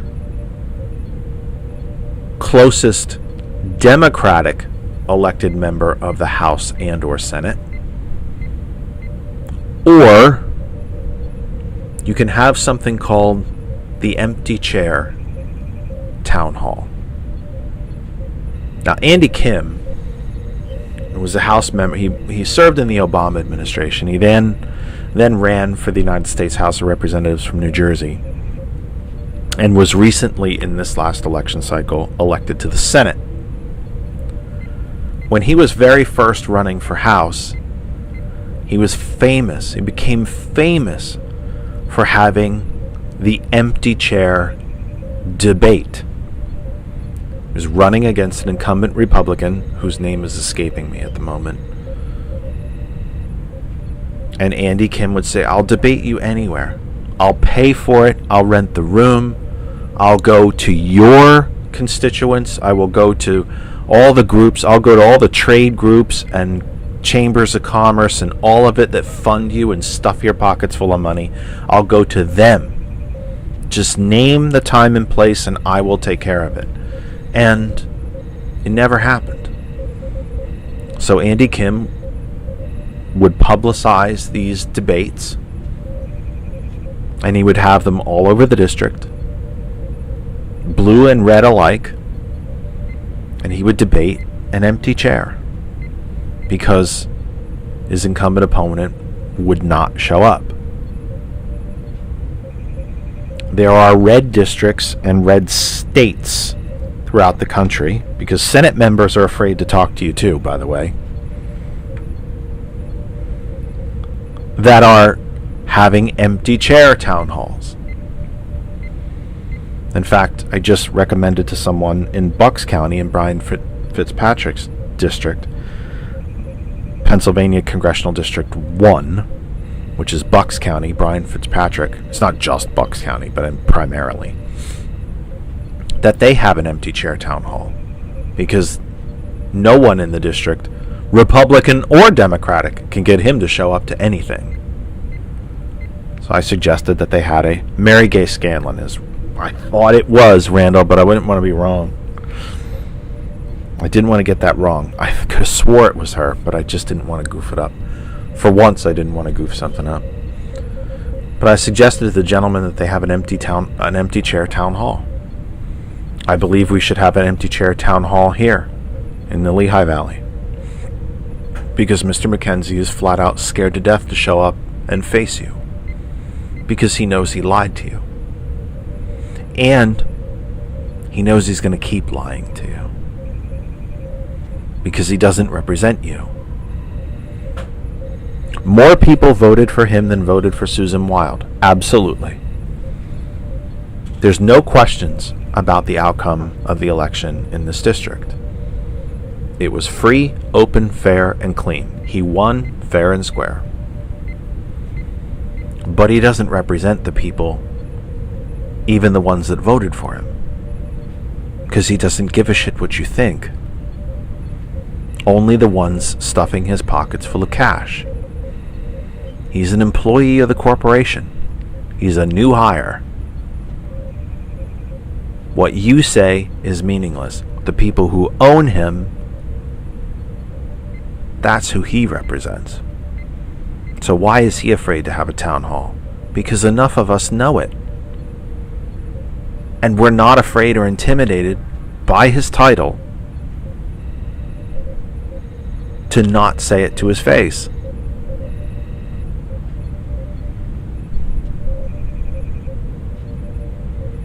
So what does that leave us to do? Well, a couple of things. We can invite him to a town hall that is completely prearranged. Don't have to pay for the space. We'll buy the snacks. We'll handle the number of people in the room. We'll provide security.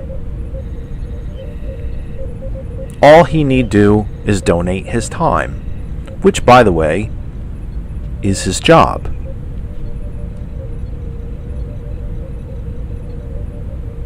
So we're trying that. But we're also, there's three things we can do. We can completely set up a town hall on his behalf, that he and his staff literally have to do no work whatsoever. All he has to do is show up, which again is his job. Option 2, the closest Democratic representative, which actually might be Randall's in the 5th, the closest to the Lehigh Valley, might actually be Mary Gay Scanlon, come to think of it. It might be Madeline Dean. I'm talking geographically. I'm trying to think in my head. It might actually be Madeline Dean. Regardless, we can invite Bernie Sanders. Bernie Sanders is doing town halls all across the country in red districts and red states where the Trump Republican elected officials will not show up. AOC has now offered to do the same thing. Mark Pocan has been doing it for years. Ro Khanna does it. In fact, Ro Khanna would be a really good person to invite here at the Lehigh Valley because he was born in Pennsylvania. Born and raised here before moving to California. The third option is the empty chair town hall. We invited so-and-so here tonight. They didn't show up. So we'll talk to an empty chair. You can ask me, the moderator, questions. I will give you the answer from your representative that I have been able to cull from the press, from press statements, from news releases, press releases, and so on.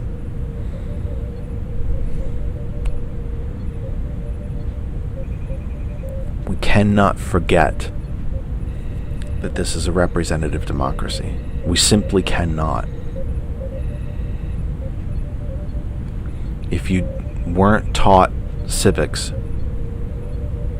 I'll teach it to you. Not because I'm smarter than you are, not because I'm better than you are, not any of those things. Truly, not any of those things. Stop teaching civics in this country because it's hard to complain about a government when you have zero understanding of how it works. But that doesn't mean we can't be better than that.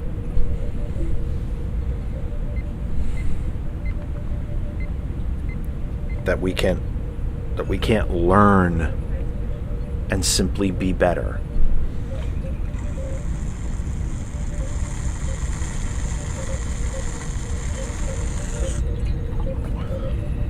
My God, I might finish this thing before the end of the show. Wow. 8:01 Eastern Daylight Time. If by some stretch of the imagination... How did I twist this again? Did I twist it again? No, I didn't. My goodness. Can I just tell you, underneath here, it looks like a Radio Shack threw up. There are more wires. And God bless him. George came here and he zip-tied stuff and he tried to lay everything out in a neat pattern, which actually he did. But since then, this computer is brand new. The Apple laptop has moved here. The old iMac has moved over here. And I have begun to work from home now multiple days a week. So I have, on the other side of this computer, I have a complete work office setup. And it looks like a Radio Shack puked in here. And somehow I just keep tangling everything. Anyway, I just pulled on it again and I untangled something. 8:02 Eastern Daylight Time. If by some stretch of the imagination you still have a clock or several in your house that have not changed yet, and you're looking at it and thinking, wow, he's already been on for 2 hours and it's only 7 o'clock. It is 8 p.m. 8:03 p.m. Eastern Daylight Time. Eastern Daylight Time. 7:03 Central. 6:03 Mountain. I think there's Mountain. Mountain goes away for one of the sets of time. I think it returns in daylight. And, of course, 5:03 Pacific. This is the Kennedy Effect for the 9th of March, 2025. We are live right now on the Facebook pages of Ghost Claw Productions, Hot101.net, Our Revolution, Pennsylvania, and the TCP Media Group. We are live at our home group Facebook page for the program, That Other Side of Information. That's also the name of our YouTube channel, That Other Side of Information, and we are live at the YouTube channel for Ghost Claw Productions Radio. The audio of the program blasts around the globe via Hot101.net. Our name is our web address. Listen on any type of device that can connect to the internet, desktops, laptops, phones, tablets. You can Bluetooth it to speakers, earbuds, headphones. Alexa will play Hot101.net. You just have to tell her, hey Alexa, play Hot101.net. You can use our apps, Apple App Store for Apple devices, Google Play Store for Android, and the TuneIn Radio app. Ghost Claw Productions Radio, GCPR.live.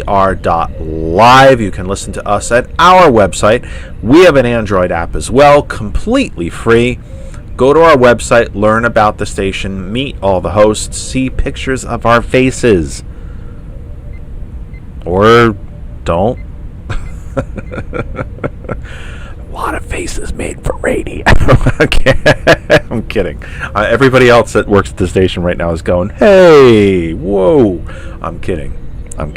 This face is made for radio. When you look like Thomas, you should be on TV. This face is made for radio. Learn all about the station, GCPR.live. You can listen there for free. Android app. Apple app is being constructed. Check us out. It's all free. GCPR.live. Following us, Hot101.net, the music returns. Following us on GCPR.live, the Villain's View from pre-show from 8:30. Main show, they warm up the car from 8:30. Put the car in drive at 9 p.m. Conversations with T. Nathan from 11 p.m. Thomas kicks off your work broadcast week at 8 a.m. tomorrow morning with the sound of coffee. On Sunday, March 23rd, is going to be a very special program here. We're going to have the round table, our pastoral round table. Kevin Frederick, Pastor Best, and Pastor Clinton. The latter two have shows on GCPR, In Polite Company with Pastor Best and Heart to Heart with Pastor Clinton. We'll be here for a pastoral round table. We will be discussing one of my favorite topics, of course, which is religion and politics, but we're also going to take a turn and talk a little bit more into the ethereal, life, death, what comes after this existence. What does faith tell us comes after this existence? By the way, I'm going to be flat out. I do not know personally any rabbis or imams, but they are welcome here. If anyone in the audience knows a rabbi and I would love an imam who would love to join that show, because not all of you are Christians, and I get it, and that's awesome. Diversity is a good thing. If anybody knows a rabbi or an imam, or both, because I'd love to have both, I'd love to have the three Abrahamic religions represented, and I've never had a rabbi on the program, I've never had an imam on the program, and I would be honored beyond words to have. Sunday, March 23rd. Special program. There's a reason why it's special. I will explain it all on the 23rd. Yes, Randall, you can call me. Wish to God somebody else would call as well. And that's not an anti-Randall statement, by the way. It's not an anti-Mike statement. We just seem to only have two people that ever call. Lots of the rest of you are out there. Bring it. Bring it, bring it, bring it. So on the 23rd, we'll be talking not just about religion and politics, but also life and death and what comes next and what faith tells us about what comes next after this existence. That's Sunday, March 23rd. 23rd. It's a special program, and I will explain more about what makes it special when we get to the 23rd. As far as us here at the Kennedy Effect, we return to you Tuesday evening from 8 p.m. as well as Thursday from 8 p.m. And then we plan, of course, we're scheduled, we'll be back here next Sunday, the 16th from 6 p.m. So Tuesdays, Thursdays from 8, Sundays from 6. That's our broadcast schedule here for this program. The music returns at hot101.net tonight when we are done. The Villain's View from 8:30 and then 9. Conversations with T. Nathan from 11. Thomas tomorrow morning. All of that on GCPR. Phone line is open, 267-227-9189. It's right over my shoulder. You can see it right above me. I know that it's a little small. I need to make a new sheet with big phone number. But it's there. 267-227-9189. 267-227-9189. If you want to call in, this would be the time to do it. I just realized, it's you. Okay, the program's about to get a lot better. A whole lot better. Way better. I was not expecting you. See, now he's signing in, and he doesn't answer. That's how my program goes. I was not expecting you. I thought I have you a were cookie busy. in my mouth. I'm sorry. You have a... Okay. Eat and do this Okay. at the same time. Nice. That's how we treat the program. We're going to eat cookies live on the radio. Awesome. I get it. Okay. That's how it's going to... All right. Okay. Bye. I see how it is now. Now I see. Can I shrink this now? I need to shrink this again now. Let's play this. Oh my goodness! Stop it! Stop. So here's all right. So I'll make a pun out of it then. Screw that. So you have to eat.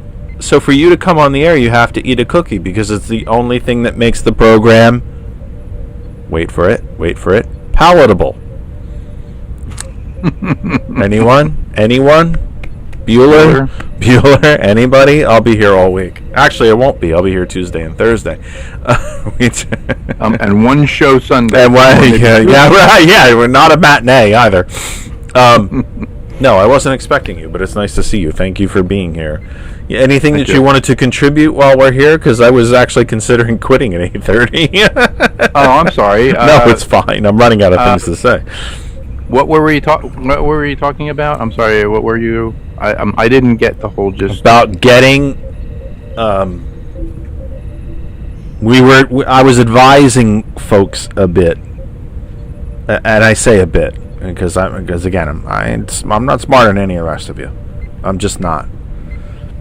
About different ways to keep pressure on elected officials to have town halls. Do you want me to get Dave McCormick? Because I will.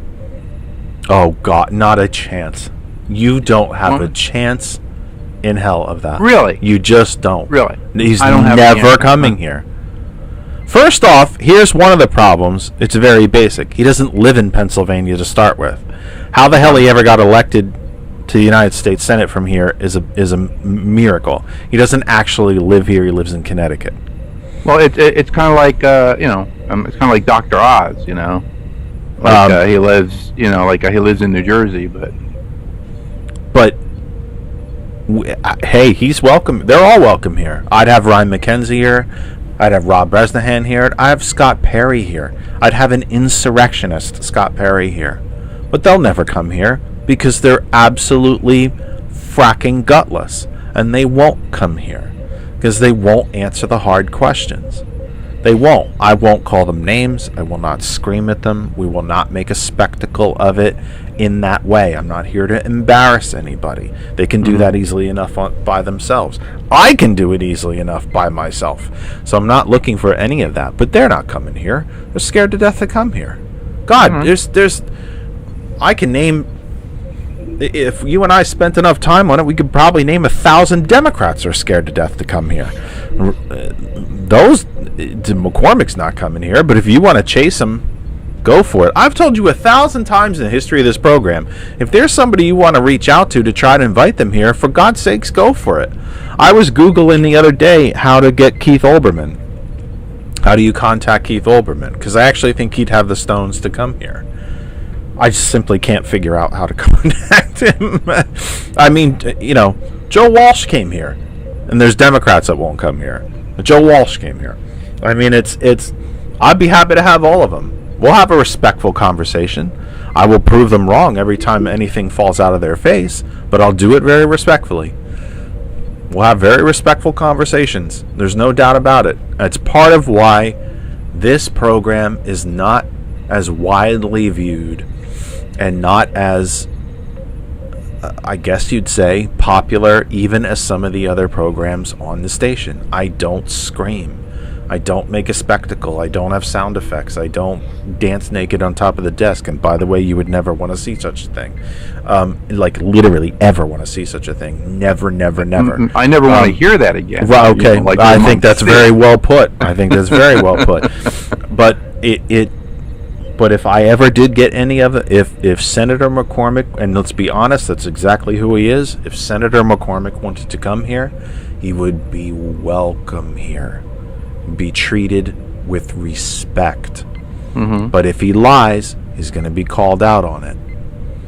Well, the radio station that you're on, GCPR, is DEI.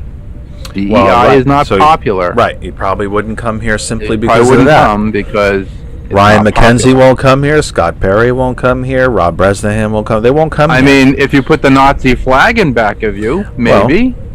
Right. Possibly. Quite possibly. You never know. But, they did it in Star Trek. It might be okay. Yeah, that's true. 267-227-9189. 267-227-9189. 267-227-9189 is the phone number. I did turn it on. Did I? I say that now. Did you forward it? Turn it on? No, I don't have to forward it anymore. If I answer it on screen, it works. I don't have to forward it anymore. Besides, I was having problems with the forwarding. I don't know. There's something odd was going on with the forwarding. I don't quite. Although that was my last phone. Maybe it was my last phone that was doing it. Maybe that was the problem. But regardless, I know the call forwarding on an iPhone is problematic at best. It's a little sluggish. I'm buying into the Gilbert narrative, but it was a little sluggish. Go ahead, Randall. How are you, my friend? How are you feeling? Well, let's see. I had another medical procedure on Friday. Oh my God! Did you have another lobotomy? For God's sake, stop doing that. There's always so many brains left in there. I had a sister. I'm kidding. I'm kidding. I had a sister with MR, and it's a sad thing that the Kennedy family, the one daughter with MR. Yep. That they did a lobotomy in, I guess, early 50s or maybe late 40s. I don't know. I think it was the late 40s. Okay, it was probably late 40s. It's just like when I worked for a nonprofit for special needs, there was a cousin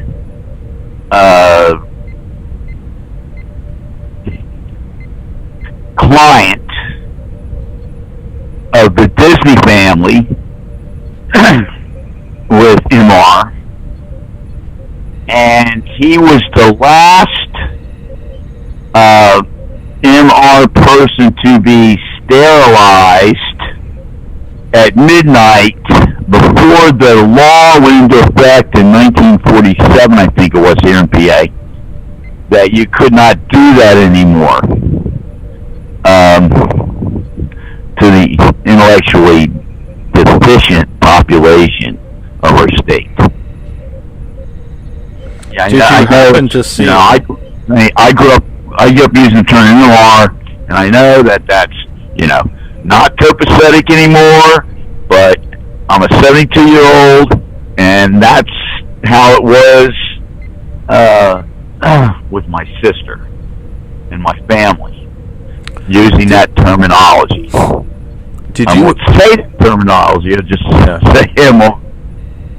Did you happen to notice that last week, I think it was Friday, South Carolina executed someone by firing squad? Yeah, I think it was the first time in 15 years somebody's been executed by firing squad. I think the last time was in Utah. It was 15 years, and it was specifically requested by the convicted himself, but I don't know that makes it any less barbaric. Yeah, I suppose barbaric's probably the right term. I was going to say more something along the lines of antiquated, or because I do think it is while the story is a bit shocking and barbaric, and it is yet another one of those stories that leads you to believe, as I was talking about at the beginning of the program, that this nation is regressing. We are not progressing any further. We seem to have hit a ceiling, and now we are regressing. And it while that definitely, I think, can be brought up as an example of regression, I do think an validly important part of the story is that the convicted himself requested it. Now, South Carolina, I think, being bloodthirsty and the cradle of the Confederacy, I think they were probably happy to do it, but and it is barbaric, and it does point to the regression of this country. But I think we can't escape the fact that he requested it. But yeah, I figured you would have seen that. But it is one of, I don't think it was the story it should have been, and possibly because the inmate requested it. But it seems to me that probably should have been a bigger story. And before Randall gets to the thrust of his call, I want to mention that I was able to look this up, and I did it sort of well enough that you all didn't notice, kind of, sort of. I don't happen to believe this number. I happen to think it's higher. But according to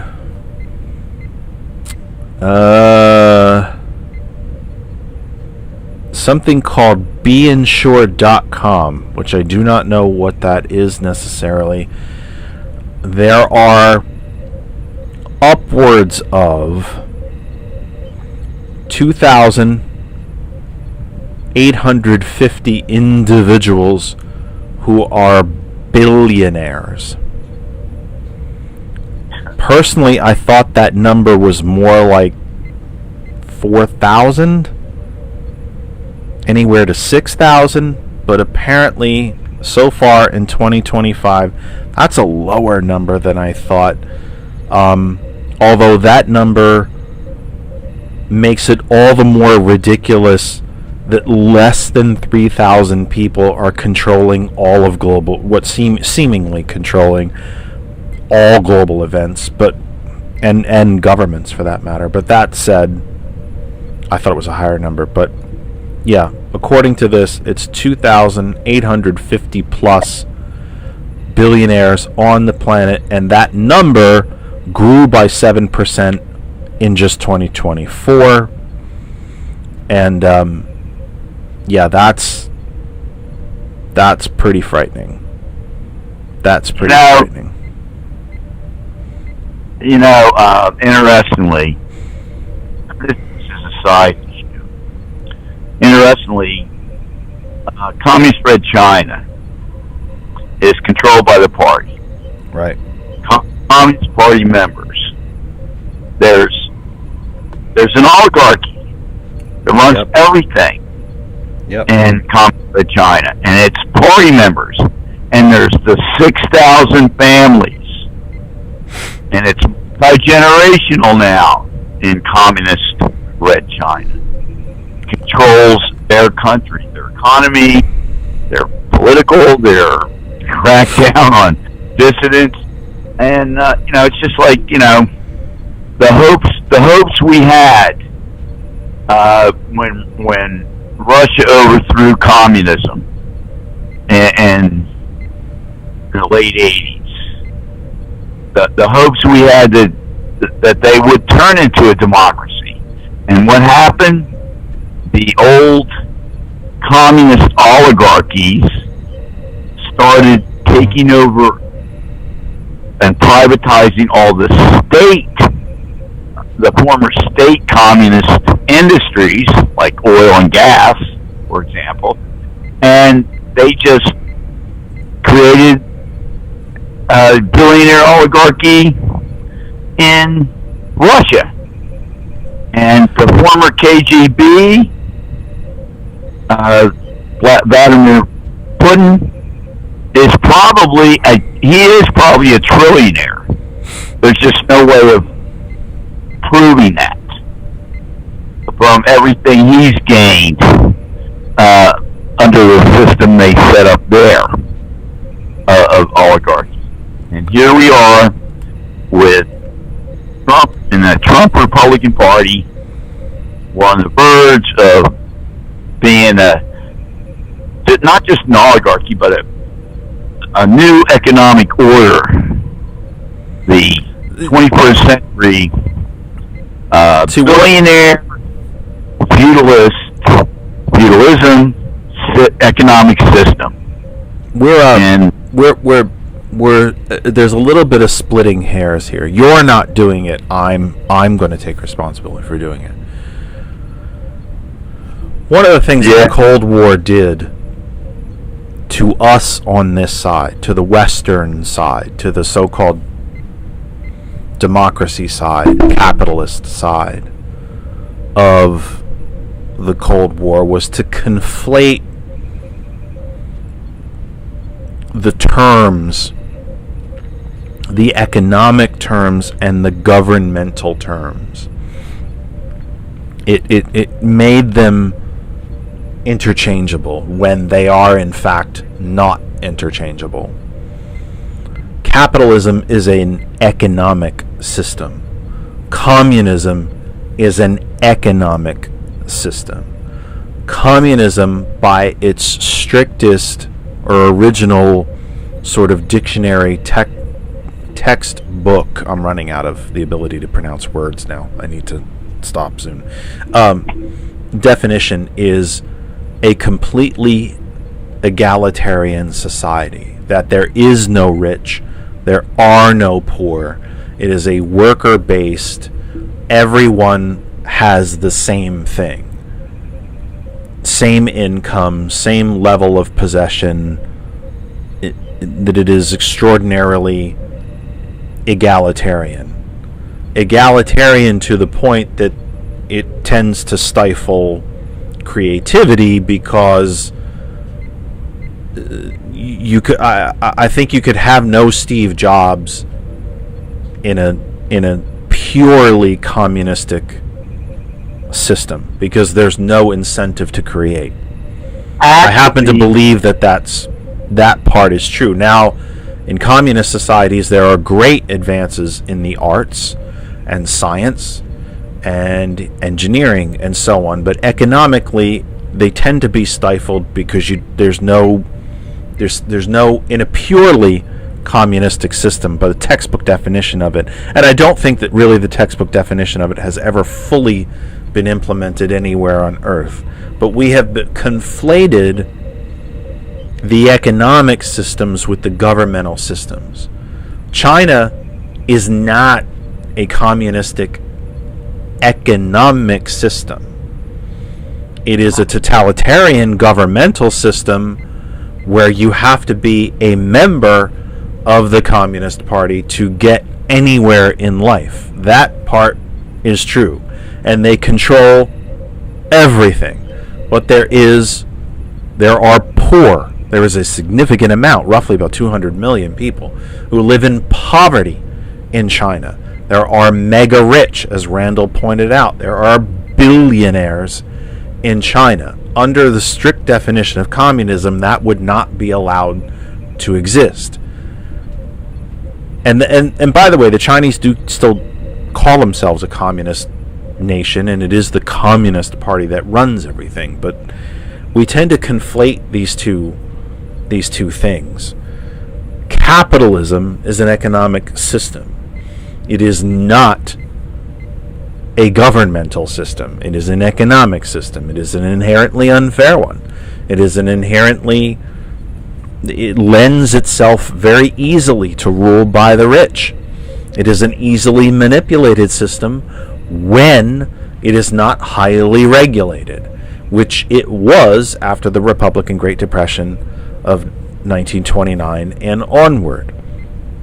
So I might be splitting hairs, and I'm not meaning to split hairs over Randall or whatever what Randall has been saying, but I do think, just to be accurate, to try to educate just a little bit, if you would allow me, audience, to do so, don't conflate the two things. The economic systems are not the same things as the governmental structures. So when Randall talks about that there are billionaires in China, there are rich people there, yeah, because it really isn't a communist economic system. That communism has been conflated with totalitarianism. China's a totalitarian governmental system. President Xi has changed the constitution of China to allow him to be leader for life. That's totalitarianism. That's dictatorship. It's been that way really since the Communist Revolution. Economically, they are not communists. They're capitalists. It is highly regulated. The government has its hands in every private business. Every piece. Every single private business has a bit of government intervention, whether they take part of the profits or if a private Chinese company creates a new form of fill in the blank, widget, computer chip, automobile, blue jean, whatever, fill in the blank. They get a piece of all of it. And the Chinese military has a representative in most every private company inside China, so that if anything that might be developed can have a military use, the military will get a piece of it. But we should not conflate these two things. The Communist Party is a totalitarian party. Xi is a dictator. The actual economic system, however, is highly regulated capitalism. Here we have almost completely unregulated capitalism, and we can see how well that's going. And oh, by the way, we have a dictator too. So dictatorship and economic systems they're not the same thing. And now, I'm 72, so I graduated from high school in June 1970 here in PA. And at that time, there was a course that if you didn't pass it your senior year, you would graduate. And it was a year-long course. Now, remember, you get a D, you pass. The only time you don't pass is if you get an F. Sounds like gym class. Yeah, I don't want to get into that because I almost flunked gym and then I would not have gone to college, and who knows what would have happened to me. Because I was physically abused in the locker room because of my anti-war. We'll save that for a different day. Getting back to this, there was a course in PA, a year-long required course, Principles of Democracy and Economics, and it looked at political structures, Marxism, socialism, democracy. It looked at economic systems, communist, socialist, capitalist. And I remember bringing up to my teacher when we were discussing communism, for example, under Marxist definition from I think it was 1848. I brought up, the early Christian church, when it was outlawed by the Roman Empire, practiced pure communism. Whether you were a free Roman citizen Christian or whether you were a slave Roman member Christian. And that went on for a good 2 centuries of, yes, if you need something, we will give it to you. Am I right or wrong about that from church history? I'm going to give you the most honest answer I can, and that is I honestly do not know. What I can tell you, which is not the same thing, by the way, not the same thing as what you were talking about, is that one of the great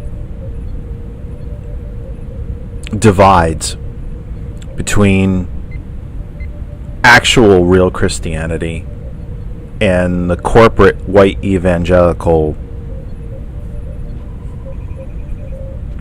fake, in air quote, Christianity is that Jesus and the disciples and his other followers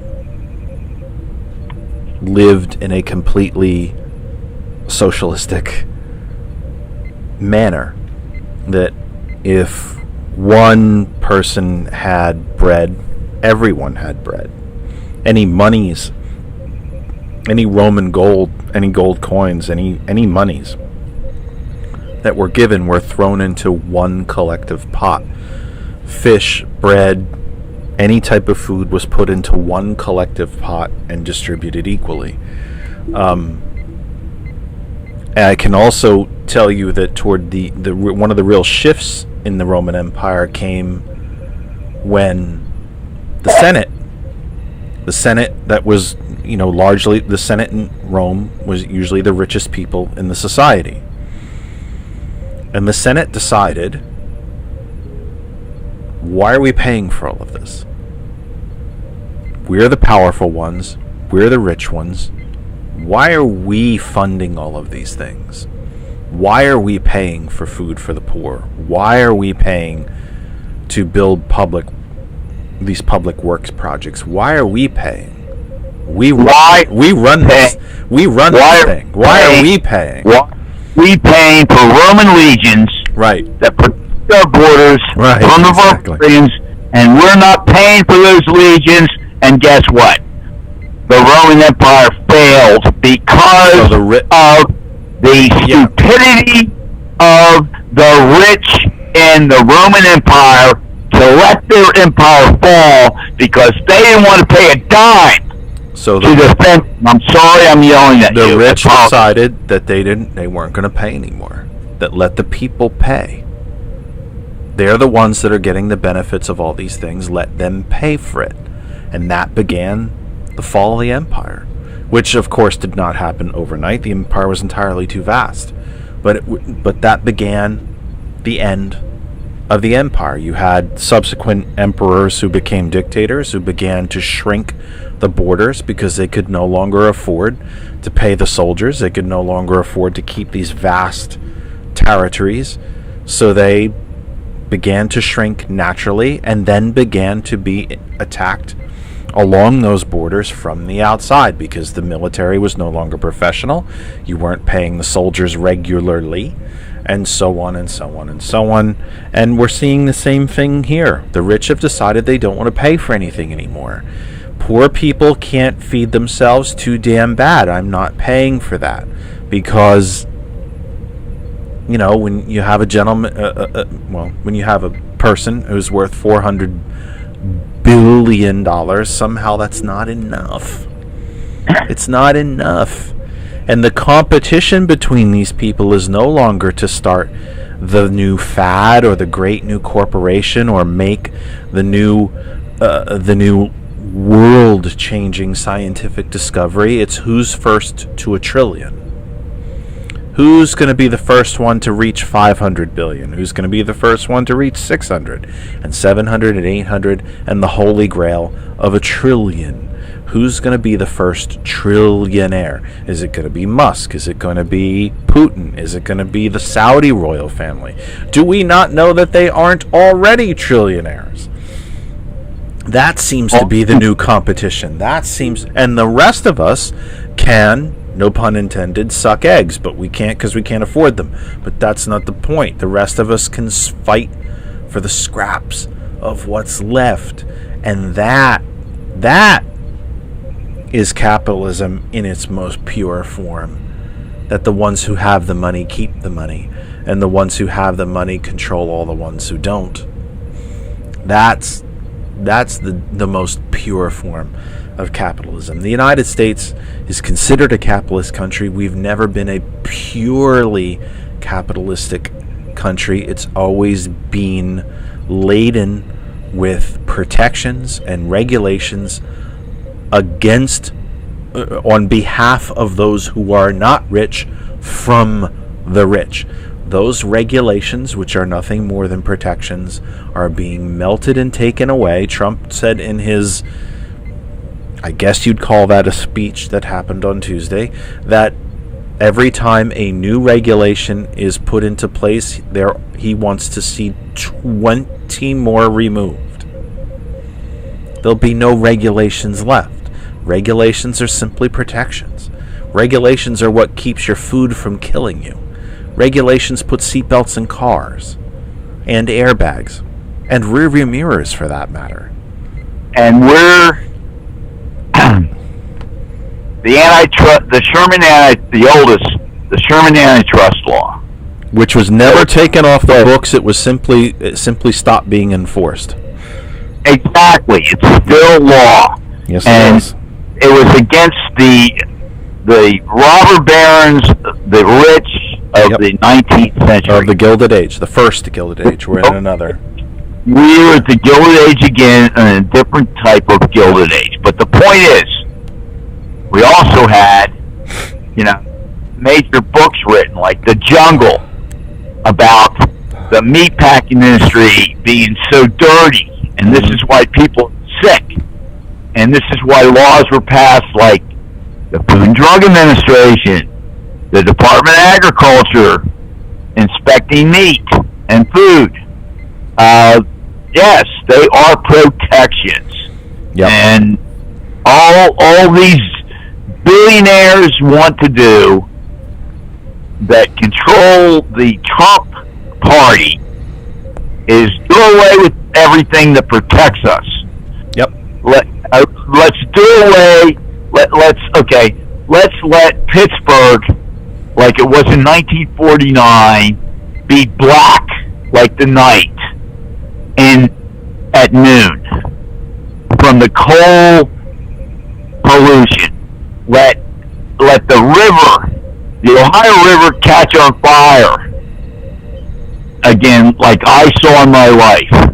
Like, I was at the first birthday, my senior year, the spring of 1970. At the Plateau in Philadelphia, the first Earth Day on the planet, and I've been environmentally pro my whole life, as I've been a progressive Presbyterian Christian my whole life, as Kevin Fredericks has been a progressive Presbyterian Christian his whole life. And by the way, he's coming back to the program not next Sunday, but the following Sunday. But I have another friend from WC who is a conservative Presbyterian minister, retired. Would you to get him in touch with you for that program? Maybe not the 23rd, but a different one would be fine. A different one would be fine. I'm happy to talk to a right-wing evangelical. That debate would be healthy. But listen, you got whatever you. We got 15 minutes left. Solid sister in the house. So I'm gonna say thank you as always, and please, as always, do me a favor, sir. Please take care of yourself, okay? Please take care of yourself. I got more operations coming up and stuff, and I'm trying to get everything done before they take away my Medicare. Yeah, well, that's just smart. I mean, I hate to be that matter of fact about it, but that's the truth. That's exactly the truth. Yep. Do it before it's gone. Medically, operations, etc., before these Trump Republicans take away my Medicare. And they will. And are going to do for their billionaire tax cuts.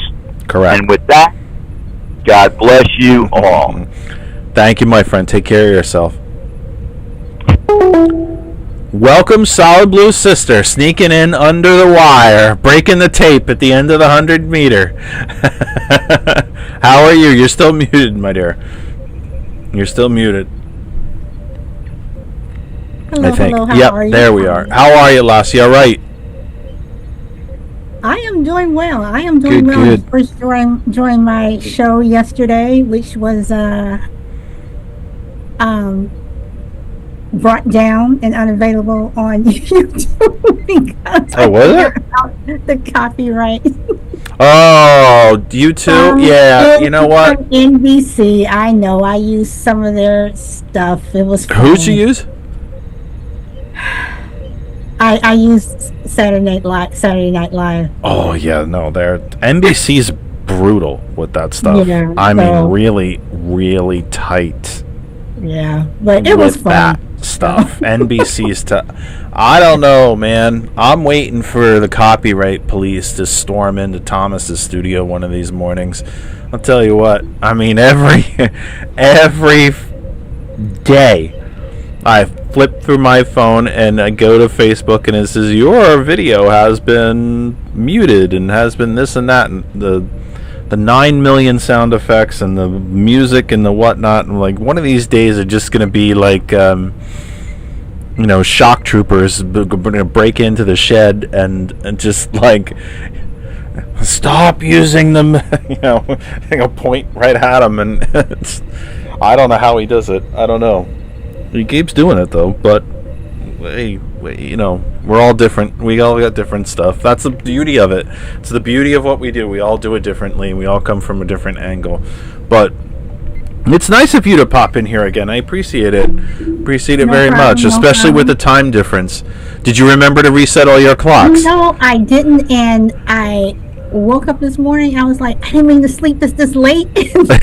I go downstairs into the kitchen. I'm looking at the microwave and the oven. I'm like, wait. Then I'm like, oh, daylight savings. So yeah, sure my is. phone remembered, but see, now what's funny is somebody in the chat earlier in the program said, something along, not in a mean way, but something along the lines of like, well, of course I reset all my clocks. It's already evening. This should all be done by now. And then a few comments later, somebody said, I forgot to do most of mine. I still have clocks that aren't reset here at this house. I'm like, see, that's why I keep saying it. Give the time all through the program tonight. First day of daylight savings. If you haven't already changed your clocks, I might as well say it now since we're here. We're down to about 10 minutes left in the program anyway. It's 8:48 Eastern Daylight Time. Eastern Daylight. For Solid Blue Sister, it is 5:48 Eastern Pacific Daylight Time. First day of daylight time. Not the best broadcasting. Well, it's dark out now, so it's not bothering any of you, but I had a lot of glare coming in at the beginning. It's still light for me. And it's light for you. I like this time. I wish they would just cut out daylight savings time and keep it like this. Permanently. Yeah, it actually, the science of the time change has definitely changed. It does more to the human body than we originally thought when the concept was first developed. Well, no, It does more to dogs, because when it's the other way, my dogs think it's time to eat. I'm like, it's not time yet. It's not time yet. So now they'll chill a bit. Yeah, gotta be pretty. They gotta be pretty. Our dog is pretty. I don't think she terribly noticed that there was a difference today. I don't really think. I don't think she did. I mean, we'll see tomorrow, because tomorrow's a work day then. So I don't know, but I don't think she noticed much. Thank goodness. I would hate to see, because we keep food out. She grazes. She's a grazer. She can go eat when she wants. She can not eat if she doesn't want to. We always know it's a good time for a treat, so it doesn't matter what the hell time zone we're in. It's never a bad time for a cookie. So and that doesn't matter. But I mean, anyway, let me ask you really quick, even though it's 8:50 or 5:50, 8:50, we're literally coming up on the end of the program. I need to ask you quickly, and a special hello to Shauna, who's tuned into the program, was the organizer of the International Women's Day rally that I was honored to attend with my wife and my super mega awesome niece yesterday. It was International Women's Day yesterday. What does it mean? I know you did your program, but what does International Women's Day mean to you? What does it mean for you? How did you celebrate, recognize? I did not know it was International Women's Day. You didn't? Didn't. All right, let's skip that question. I just ruined you. I outed you. I just threw you under the bus. That's okay. Wow. I did not know. I am so busy during the week and everything. I don't know. I mean, unless it's something like glaringly, I did not know. Well, let me ask you from this point of view. One of the things, I spent the entire first hour of the program talking about International Women's Day and the significance of it and what I learned or realized. Some of the stuff I think I actually realized previous, but the reinforcement of it from being at this event. That I was born into the preeminent privileged group, white male. And that what international, not because I'm special, but I was lucky by birth. White male. I don't have to worry about getting shot if I have an interaction with law enforcement. While I think I am and have been discriminated against by age about some jobs I've applied to, I've never been discriminated against for my skin color for jobs or entries into schools and things of that nature. I can't. Maybe it's the Kennedy blood in me that still can't wrap my head around what I will never know what women have to go through. I've never been one, and I'm not going to be. I simply can't and won't ever fully understand it because I'll never experience it. I won't experience what it's like to be a woman of color in this country as you are because I'll never be one. I'll hear the stories, I'll absorb them, but I'll never fully understand it because I haven't been one and won't be. One of the things that happened at the rally, among the many things that were talked about, obviously, is women's bodily autonomy. Do you, like me, and certainly like the women in my life, do you sit back sometimes and think to yourself, I can't believe we still have to fight for this stuff? Yeah. I mean, women have always been third-class citizens. But, I'm going to get a little racial here, but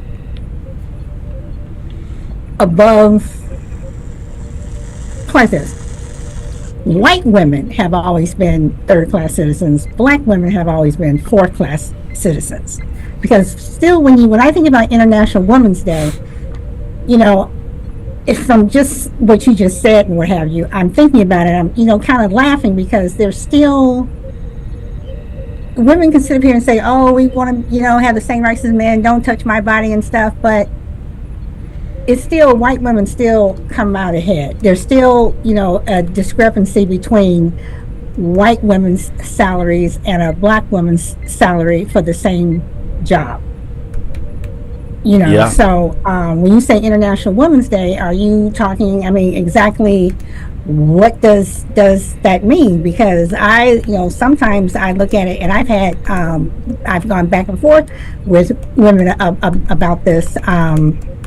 Why is it that black women who are the most educated in this country are still not paid on the same level as an uneducated white woman for the same job? So International Women's Day to me is like, okay, but we're still in the same place. Well, that's kind of the point. Is that you're still in the same place? No, I'm saying in terms of black women, in terms of women of color compared to white women, they're still in the same place. When you look at affirmative action help white women more than anybody. DEI help white women or white people more than anyone.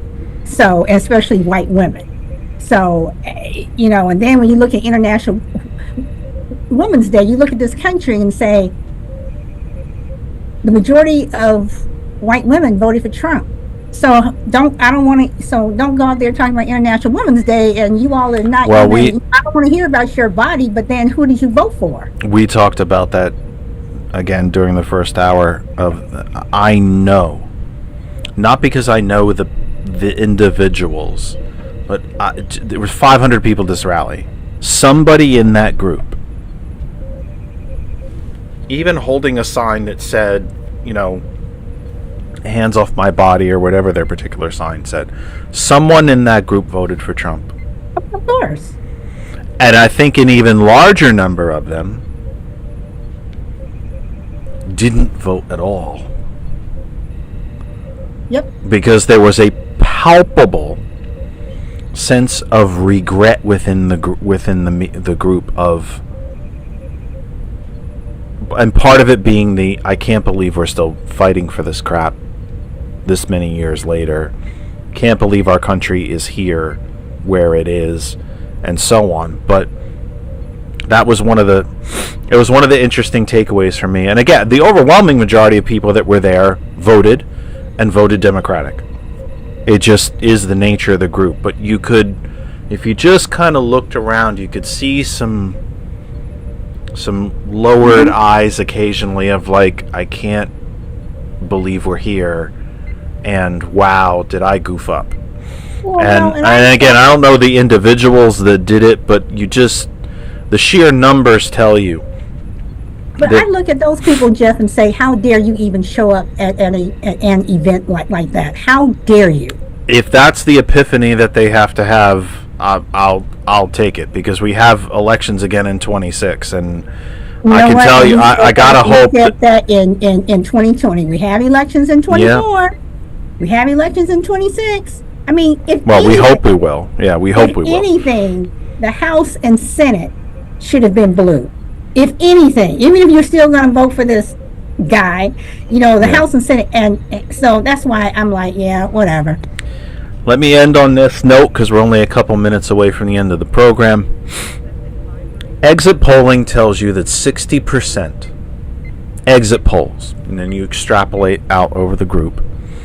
That's how exit polls are run. You can't exit poll the entire electorate. There's too many people. Exit polls show that 60% of veterans voted for Trump. This past week, a memo was leaked from the Trump administration calling for the firing of 80,000 workers at the Veterans Administration. That includes doctors, nurses, closing VA hospitals, selling the properties. 80,000 employees to be fired from the Veterans Administration. And exit polling tells us that 60% of veterans voted for that. Sometimes you get exactly the government you voted for. Sometimes you get exactly the government you deserve. That's it for us for tonight. We've done about all the damage we can do. For everyone at Hot101.net, DJ Lex, DJ Earl, and the entire Hot101.net family. For everyone at GCPR.live, that's Thomas, Gilbert, Gambit, Solid Blue Sister, everyone at GCPR. For everyone that surrounds our program, George, Lynn, Kristen, Daisy the dog, and April Riddick, I'm Jeff Kennedy. We will see you again Tuesday evening from 8 p.m. Eastern Time. Following us on Hot 101, the music returns. The Villain's View is on GCPR following us. Conversations with T. Nathan from 11. Thomas kicks off your work week tomorrow morning from 8 a.m. We'll see you all again on Tuesday evening on Hot 101. The music returns right now on GCPR.live. The Villain's View begins right now. And for those of you on our video streaming simulcasting services, we here at TKE Tonight in the Kennedy Effect will see you again Tuesday evening from 8 p.m. Until then, please take care of yourselves and each other.